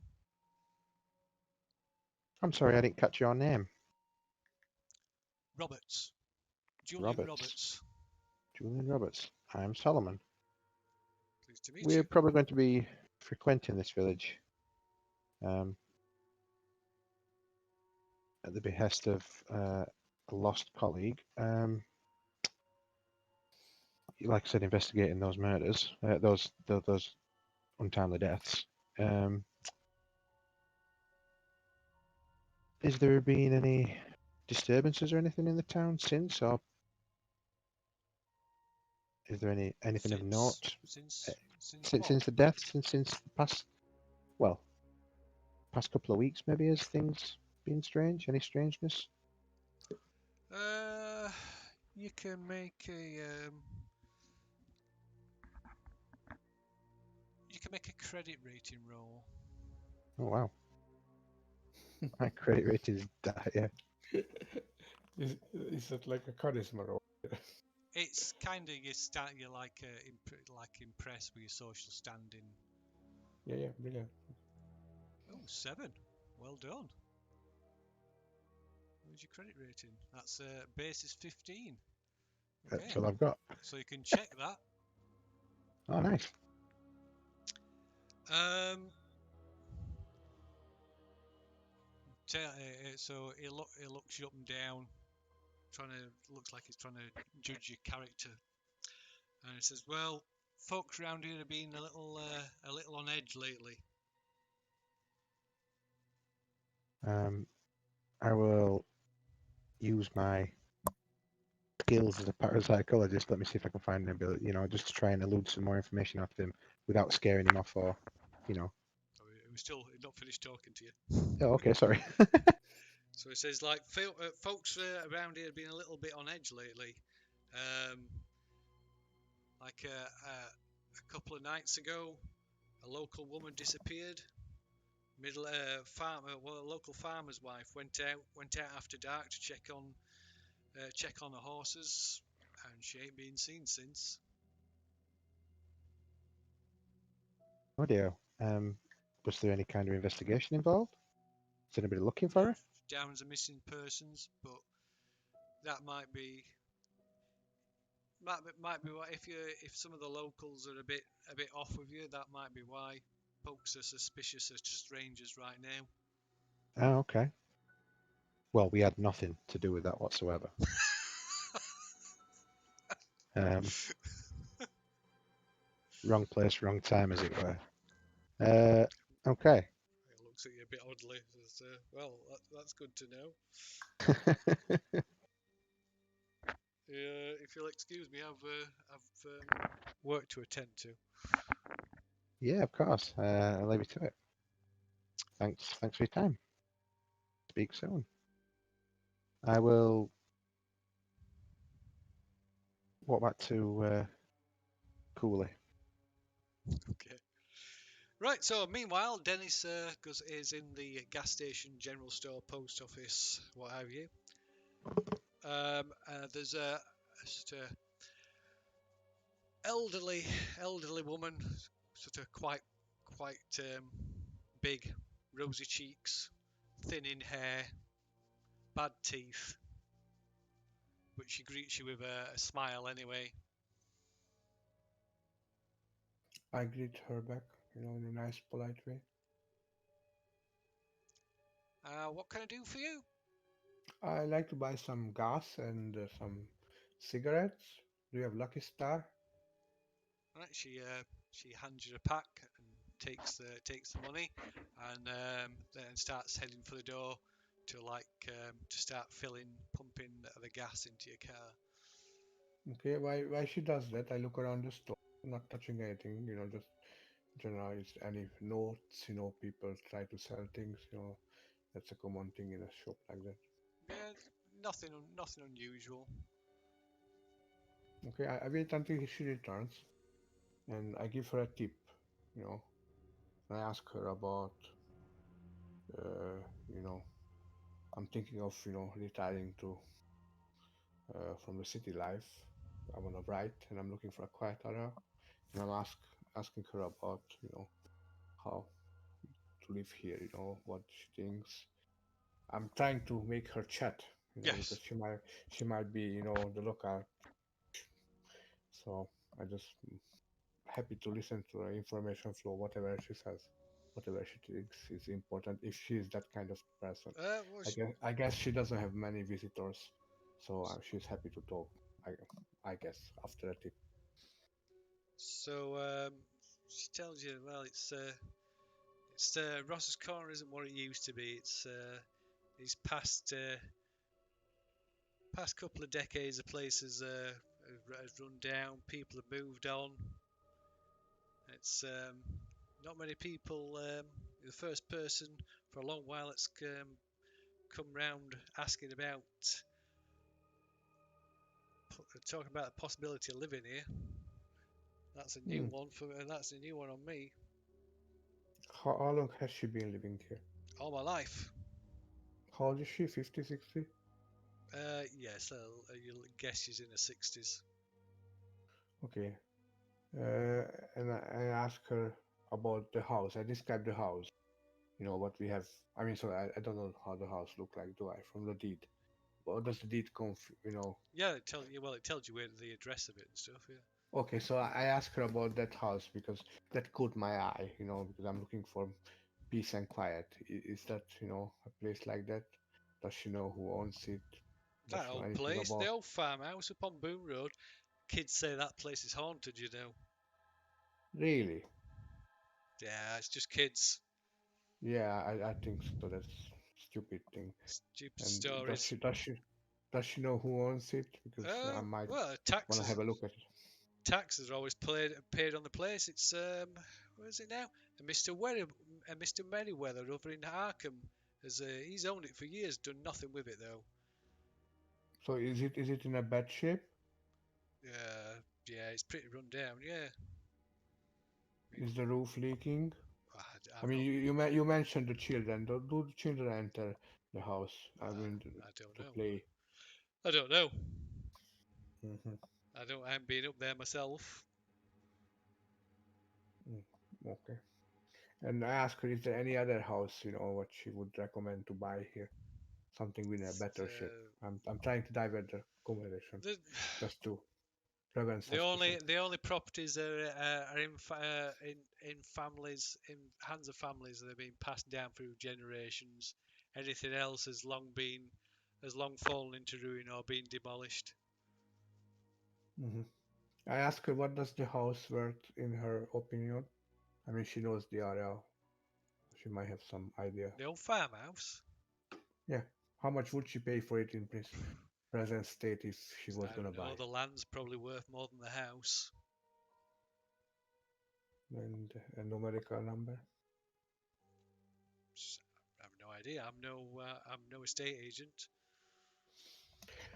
Then okay, I thank her for her, effort and filling up my car.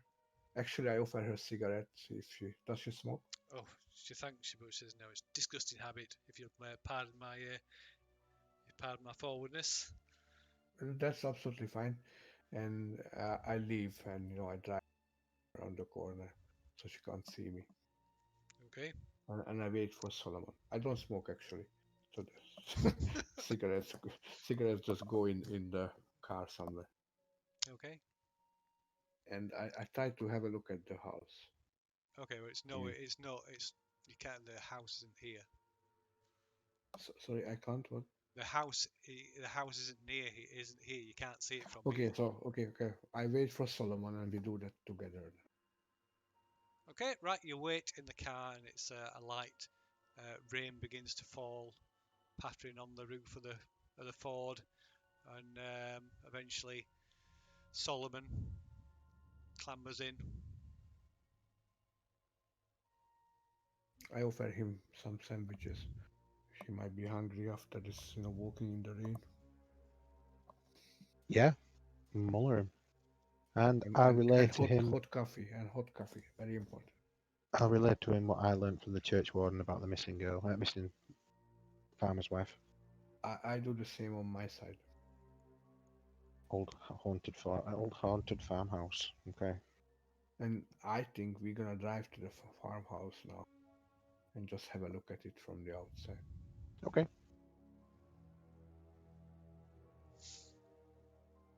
Okay. Right, you have to stop and ask directions or a couple of people, but you eventually find Boom Road that runs north out of town, or rather runs north out of Ross's Corner. It's not a town; it's a village. Right, so about a mile. You drive about a mile, and then you spot the farmhouse. It sits off on the north side of the road. It's an ancient-looking house that sits atop a hill, visible from the road. Let's see. Right, ancient farmhouse sits back away from Boom Road down an overgrown path. You note an old dead tree blackened by a lightning strike in years past, which marks the turn off of the path and the farmhouse.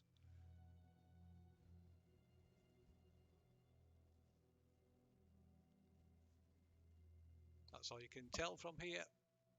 So how big is the land?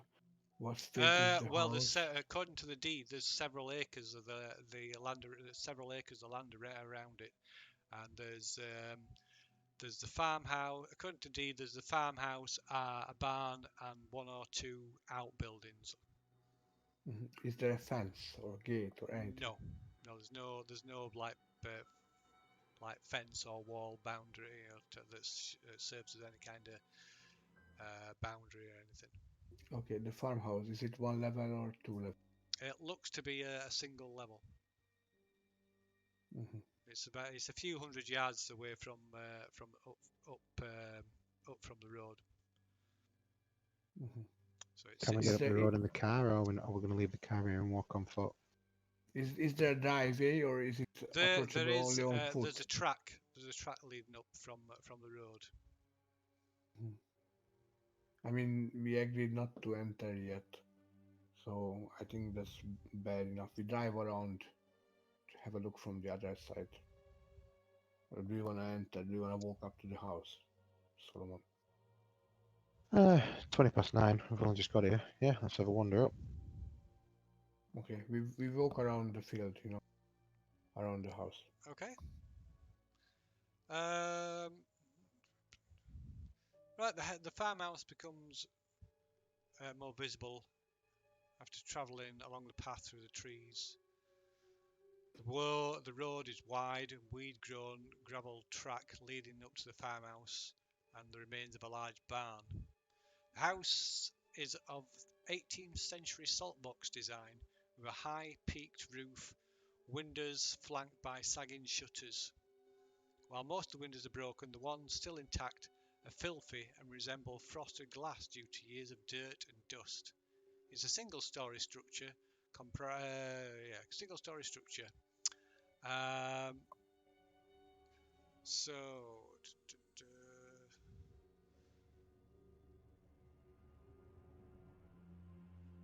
the open ground in the area is covered in wildflowers. And there's a dense patch in front of the house where the remains of a flower and vegetable garden once grew. Flowers are spread across the colourful flowers are spread across the entire area.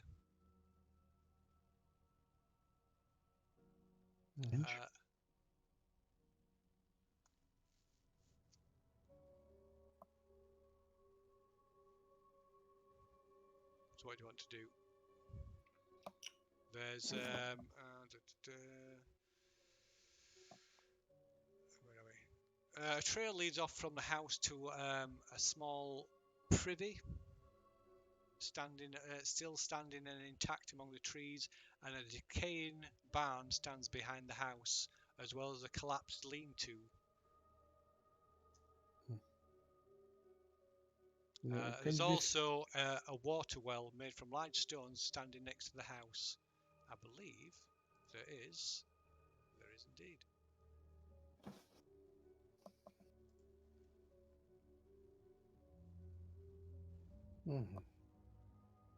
Ooh, what are those strange markings? What kind of markings? Where?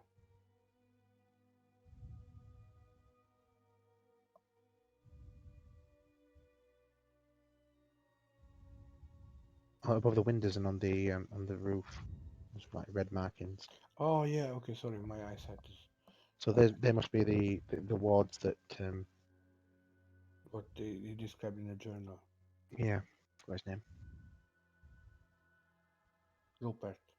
No, Marion. Mariam. Well, Yeah, Marius. Mariam put the wards up. Okay, we are not entering, that's definite, because you need more information. So I think that's it for the day. We can go home. Or we can check that disappearance of that, young lady you mentioned, what you heard in the church. Can I get close enough to investigate these markings? Yeah, there's no like barbed wire. There's nothing physically blocking you from getting any closer. Technically, my house. I can do what I want. 50% is mine anyway.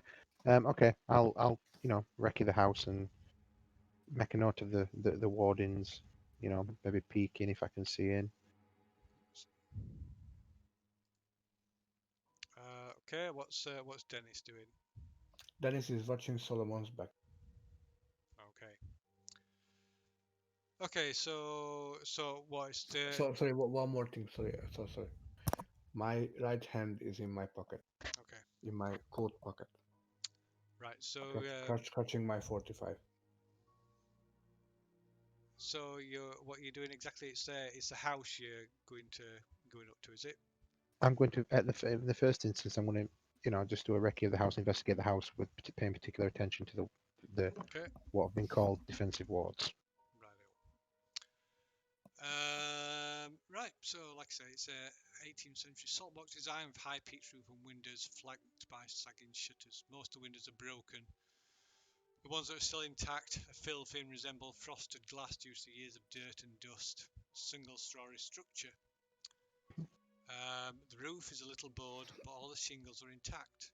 The whole place exudes a strange and unsettling atmosphere, and you notice there is no birdsong in the trees, just the sound of the many branches swaying and rustling together in the breeze. It's as if the house has been waiting for you.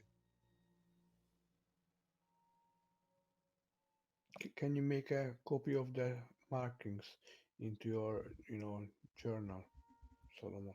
Yep, So that's exactly what I was going to do. because we Or I'll can, try and get them around as best as possible, best as I can. Do I recognise them? You can make an occult check.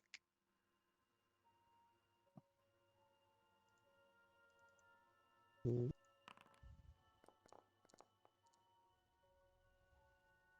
Uh, so you're not sure of of the exact nature of them, but they're like warding.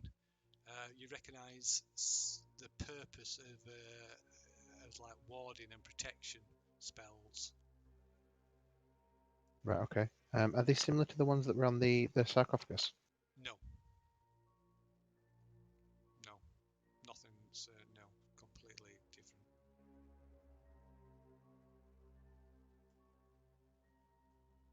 Are these warding spells intact? All the carvings seem to be intact. Yeah. Um, and So they the they are the they are remi- different. go on. So they are different color from the wood. So they been painted over? So it's let's see, so remains of a porch swing rest at the edge of the trees that once supported. Chains have long since broken. They swing lightly in the breeze, making a creaking metallic sound when the wind picks up. Swing is on the ground with weeds grown through its spaces, the wood rotting back to the earth. On the lintels, over all the doors and windows, are carved symbols of a strange nature. Um, yeah, so you were able to identify them as symbols that are used to ward off otherworldly spirits. A good Okay, so defense if left in place, but useless if removed. so okay, they, sorry, they are my defensive. They are defensive wards Yeah, for keeping things out or keeping things in.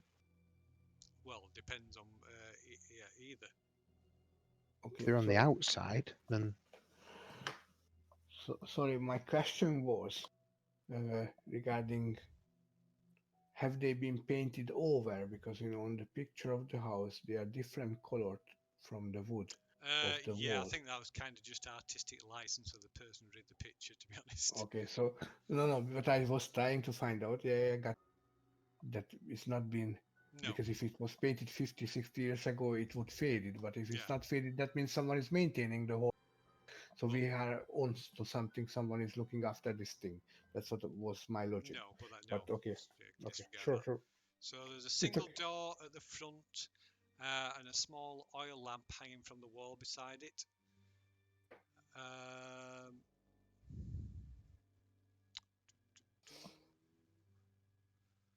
what are you doing? Can There's another door at the back, and there's another door at the back of the house as well. Is that, can I move to investigate the well? Let's have a look down that. Yep. I'm going with Solomon. Okay. Right. So it's well, it's made from large stones. Bucket and rope have long rotted away, but you can see, you can just about make out water um, reflecting reflecting the sunlight below. It's about 10-15 feet below.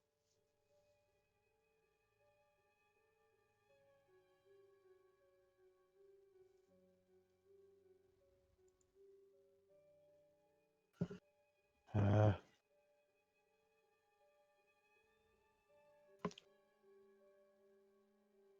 if we're not going inside, then I guess it's time to investigate the barns and outbuildings. Yeah. Okay.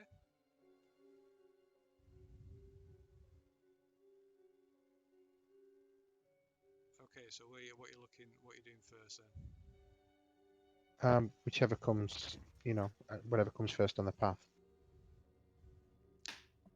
So if we're walking past the barn house, we'll go to the barn house, and then if we have to walk further on to get to the outhouse. Okay. Well, But there's the sort of the old place is like like heavily overgrown with like brambles and flowers, wildflowers and stuff. And there's the like I said, there's a porch swing that's hanging by one chain off a tree. To one side of the house is this partially collapsed barn. There's a lean-to building that's almost completely collapsed, and then there's the privy um, amongst the trees near the porch swing. right, so I'll investigate. Yeah, go and check the swing then. Okay. Is Is there Dennis doing any, anything different, or No, Dennis is watching Solomon's back. okay? is there anything I've noted on the swing? Anything around it? Anything carved into it? Uh, no, you don't see anything unusual about it. It's seen better days, and it must be a long time ago that it collapsed. It it squeaks and squeals a little bit as the wind blows what's left of it, and it swings on the chain.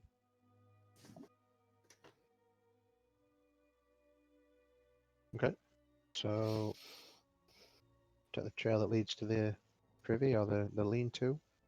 Just investigating all the places in order. Okay, right. You can make a spot hidden check as you're wandering along. Okay.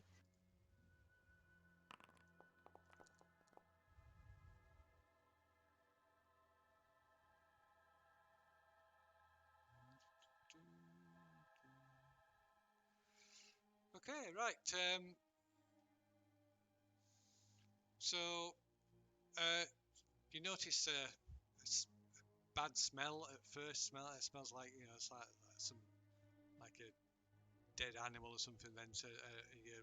And then your foot kicks something in the long grass, and looking down, um, you see a the corpse of a raccoon lying in the knee-high grass. Mm,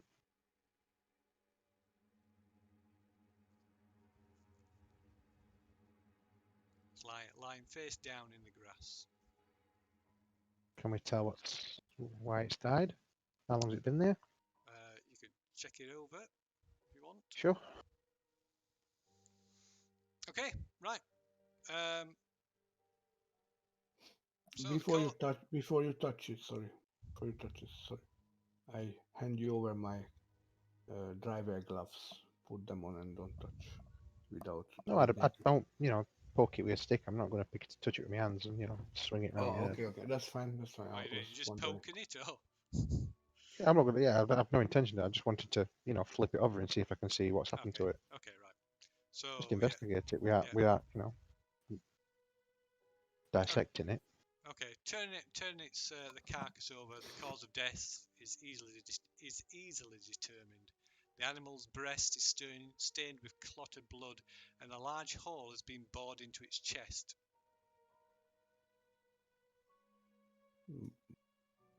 By what? Does it look like a bite, or is it something that's big? Is it a You puncture can mark? make, if you want to examine it more closely, you can make a medicine or natural. Let me see what's the equivalent. Where's your character sheet gone?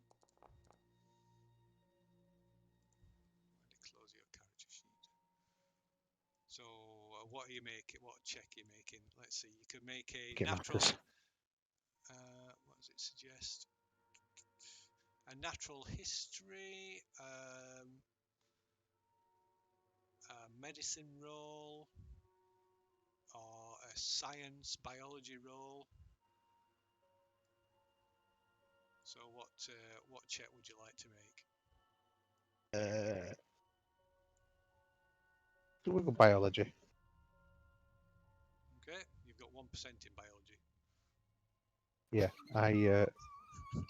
I rolled terribly anyway. Confident. Your natural history is 10%. That's what I'm checking. I'm on the same. Why did you bio? Natural history. That sounds. Yeah, fine. We'll go with natural history then. Okay, so you can re-roll it because you're supposed to need to specify what you're rolling for before you roll. Okay. And don't forget, you can spend luck points and you can push your roll. Yeah. Right, so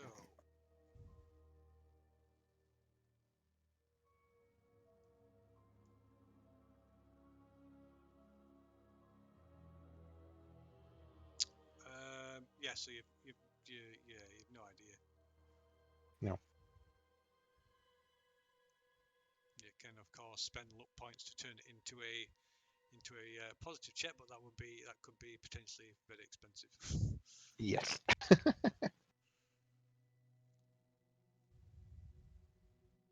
reduce it to a level where it became a success. Okay, so no, you don't know.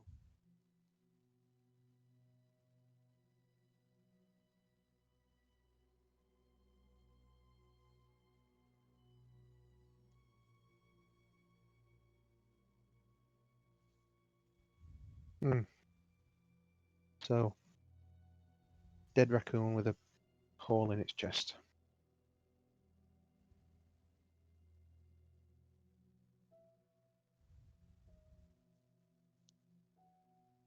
You moving on, or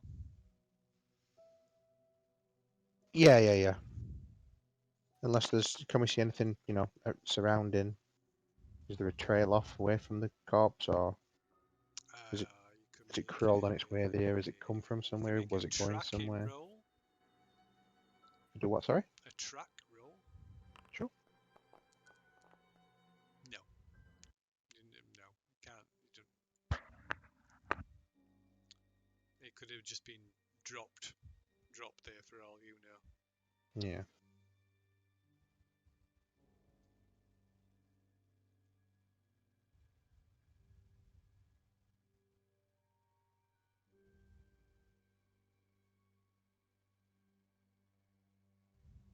Okay.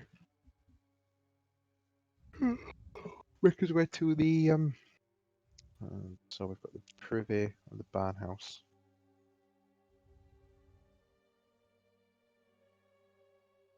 And the lean-to as well, I think you said, didn't you? Yeah, so there's a privy, a barn, and a lean-to, although the lean-to was like completely collapsed.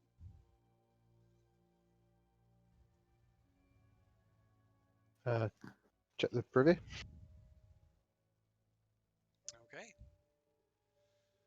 Um, apart from the horrible stink that issues forth from the hole in the wooden seat, you don't see anything untoward.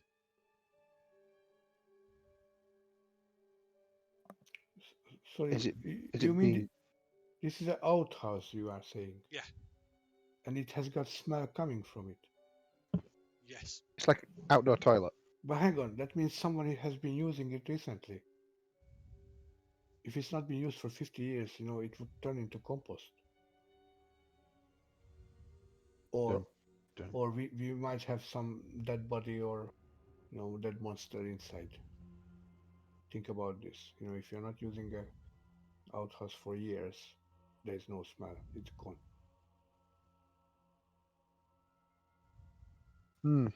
Okay. So you might wanna peek in the hole. No. Can we tell if it's been used, Phil?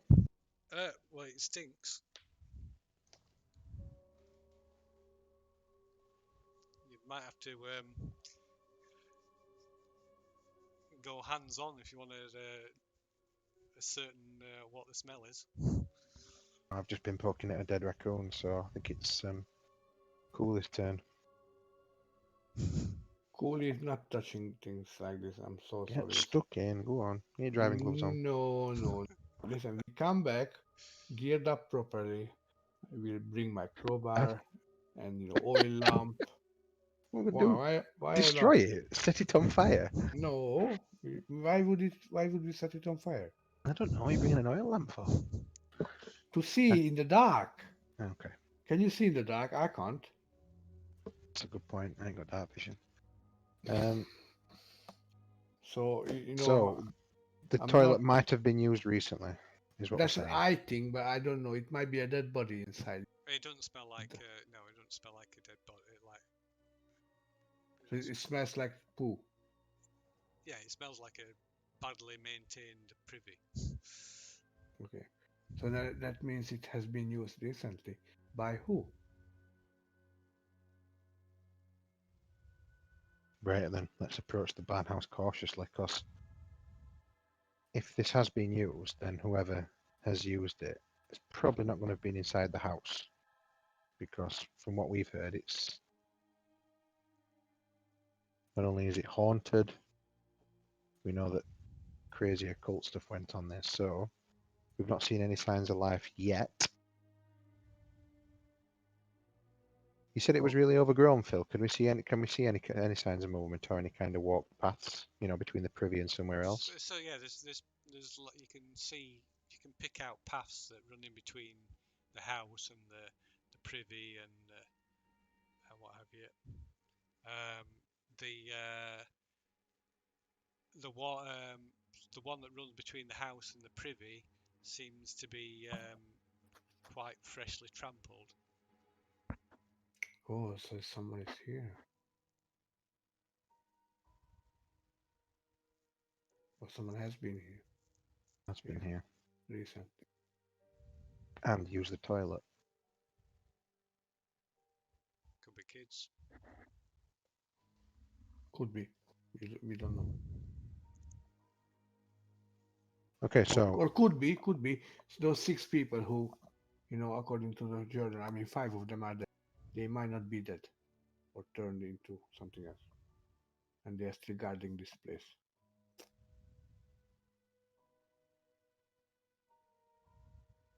that's a good point, actually. But they We haven't just turned into assumed that something those if they people need were if dead, they didn't we?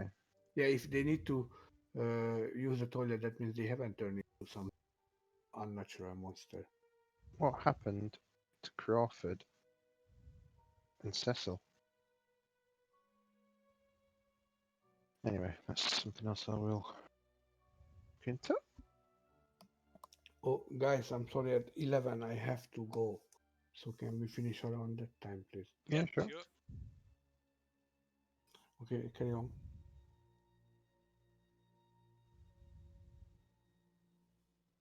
Um,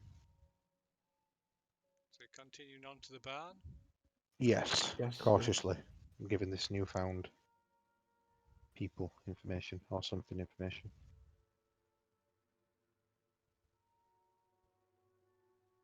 Okay. Bum.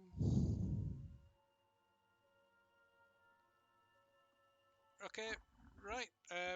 The door, barn doors are one's um, still fully attached, and but the right hand one is sort of hanging off its hinges, creating like a sort of angled opening Peering. that you can duck. You could get through if you duck down. Peering inside, it's dark, uh, cluttered with junk and fallen debris. You can see old farming implements and like old broken boxes and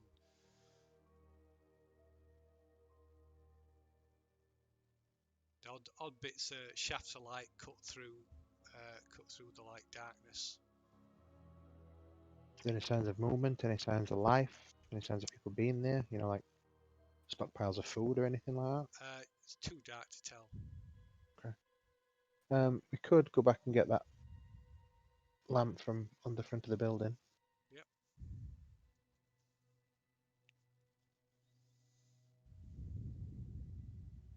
Dennis, what do you think? Are we investigating the barn further, or No, I think this is enough. We need to come back geared up properly.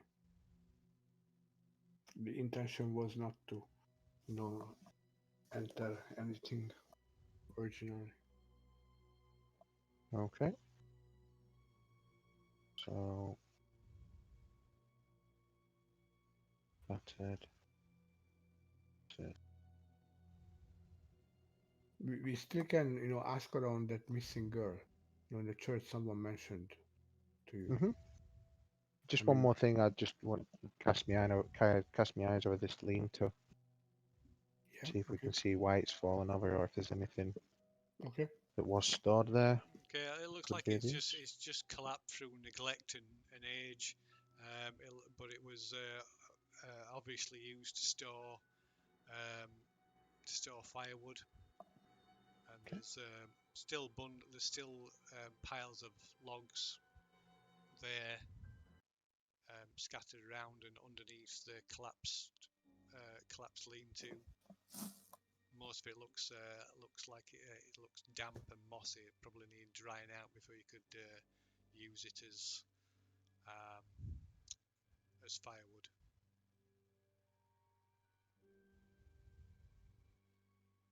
Still no bird songs. Still no sounds of anything except the creaking branches and the Nope. clattering of the chain. Yeah, all I can hear is just like faint creaking of the chain on the porch swing, and the wind blowing through the trees. Uh, is there any firewood which is actually cut? What freshly cut? That's what I'm trying to find out. No, Fresh or fish? no, Okay.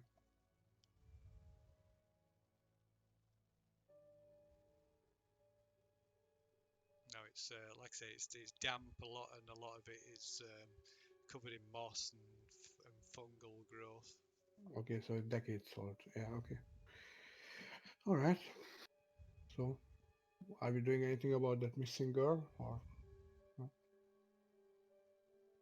I think strangers turn up asking about after a missing girl. I've just been met with basic hostility from a holy man. So, well, Okay, a then holy man's gardener. So let's go home then. it's best not to rouse the locals just yet. Yeah, yeah, cool, good thinking.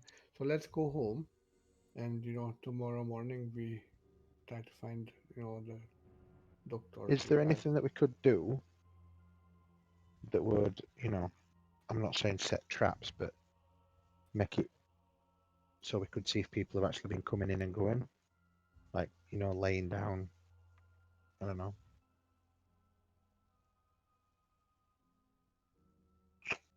You mean by the door or? Yeah, you know, like standing at you.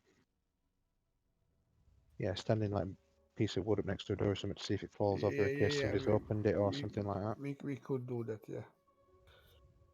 Lay things out to see if they get moved. I mean, there's no guarantee that it's going to. It, the wind might blow it over, but it's worth a Yeah, try. yeah. It's worth a try. Yeah. So what are you doing then?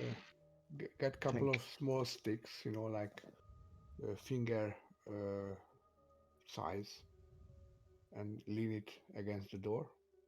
Okay, In a what 45 both degree. doors? Yeah. Doing both doors, and Okay, do 2 sticks on each door. okay. So they are like 3 inches long. Uh-huh. So you might miss them if you are not looking for them when you are just charging in and out the door, which you've been using for years. Yeah? Okay. And if someone opens the door, they will fall. Uh-huh. And if two of them fall, and that means it cannot be an accident. Okay, doke. Apart from this, I have no better idea. On the well-worn track, maybe chuck some debris, you know, like larger branches or something that would get in somebody's way if they're moving to and from the toilet. That something that they'd have to move Okay. that wouldn't just get blown over. If you Okay. get my meaning. Yeah, no problem. All right, so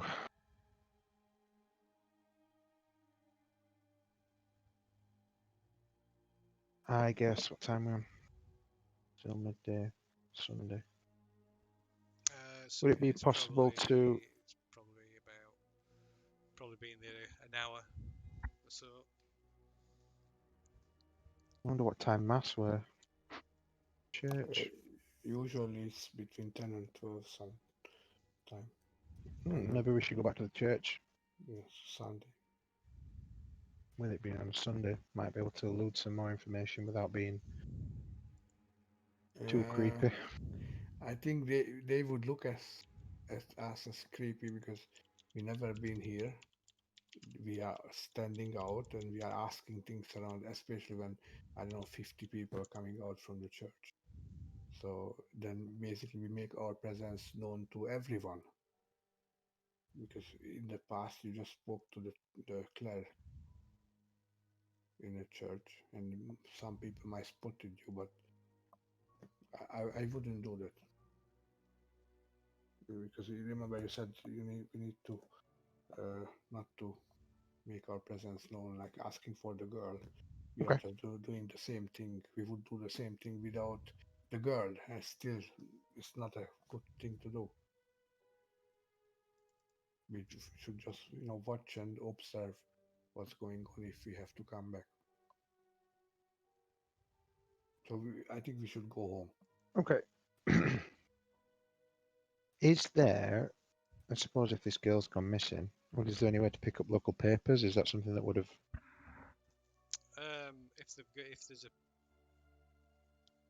There's only one shop in Ross's Corner anyway at the gas station.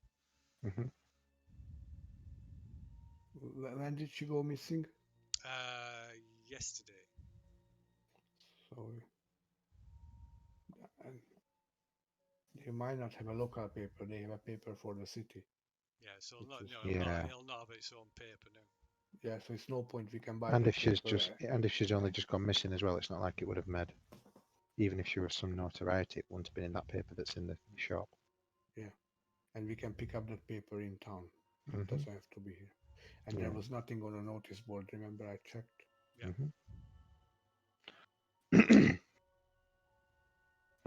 So, is there anything else in the town that we could investigate? So there was the garage, there was the church. The convenience store was the same as the garage. Did you say there was?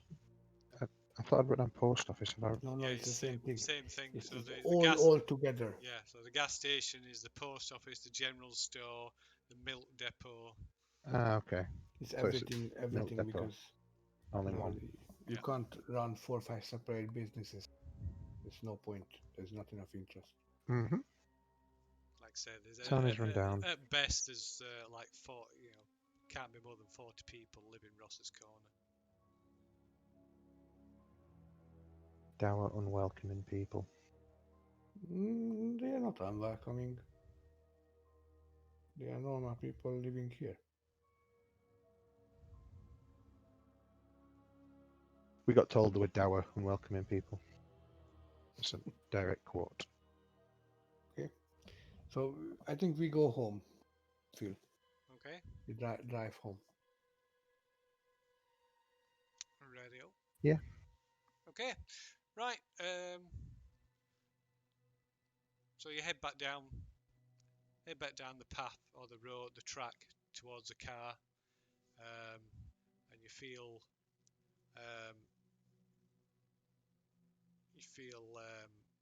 this sense of unease lifting as you get further away from the house.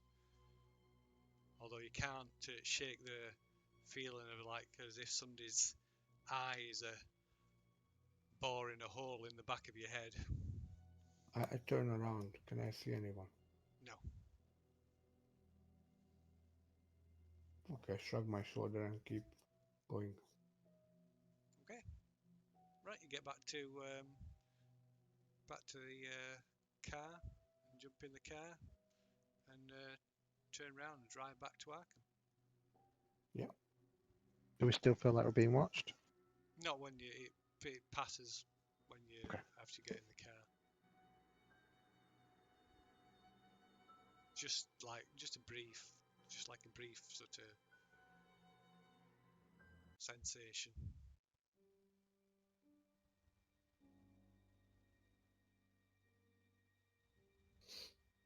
Right. Do you want to leave it there then, Cade? Cooler. If you've got Who to, is Kid? Who is Kid? I where's don't know this anyone Cade? called Kid. Yeah, You, so we can leave it there. It seems seems a good place to leave it. Yeah. That's brilliant. Thank you. Cool. All right, guys. See you on Sunday with the D&D. Yeah.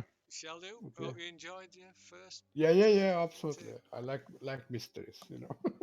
Just don't know the system yet. Thank you. See you guys. Bye bye.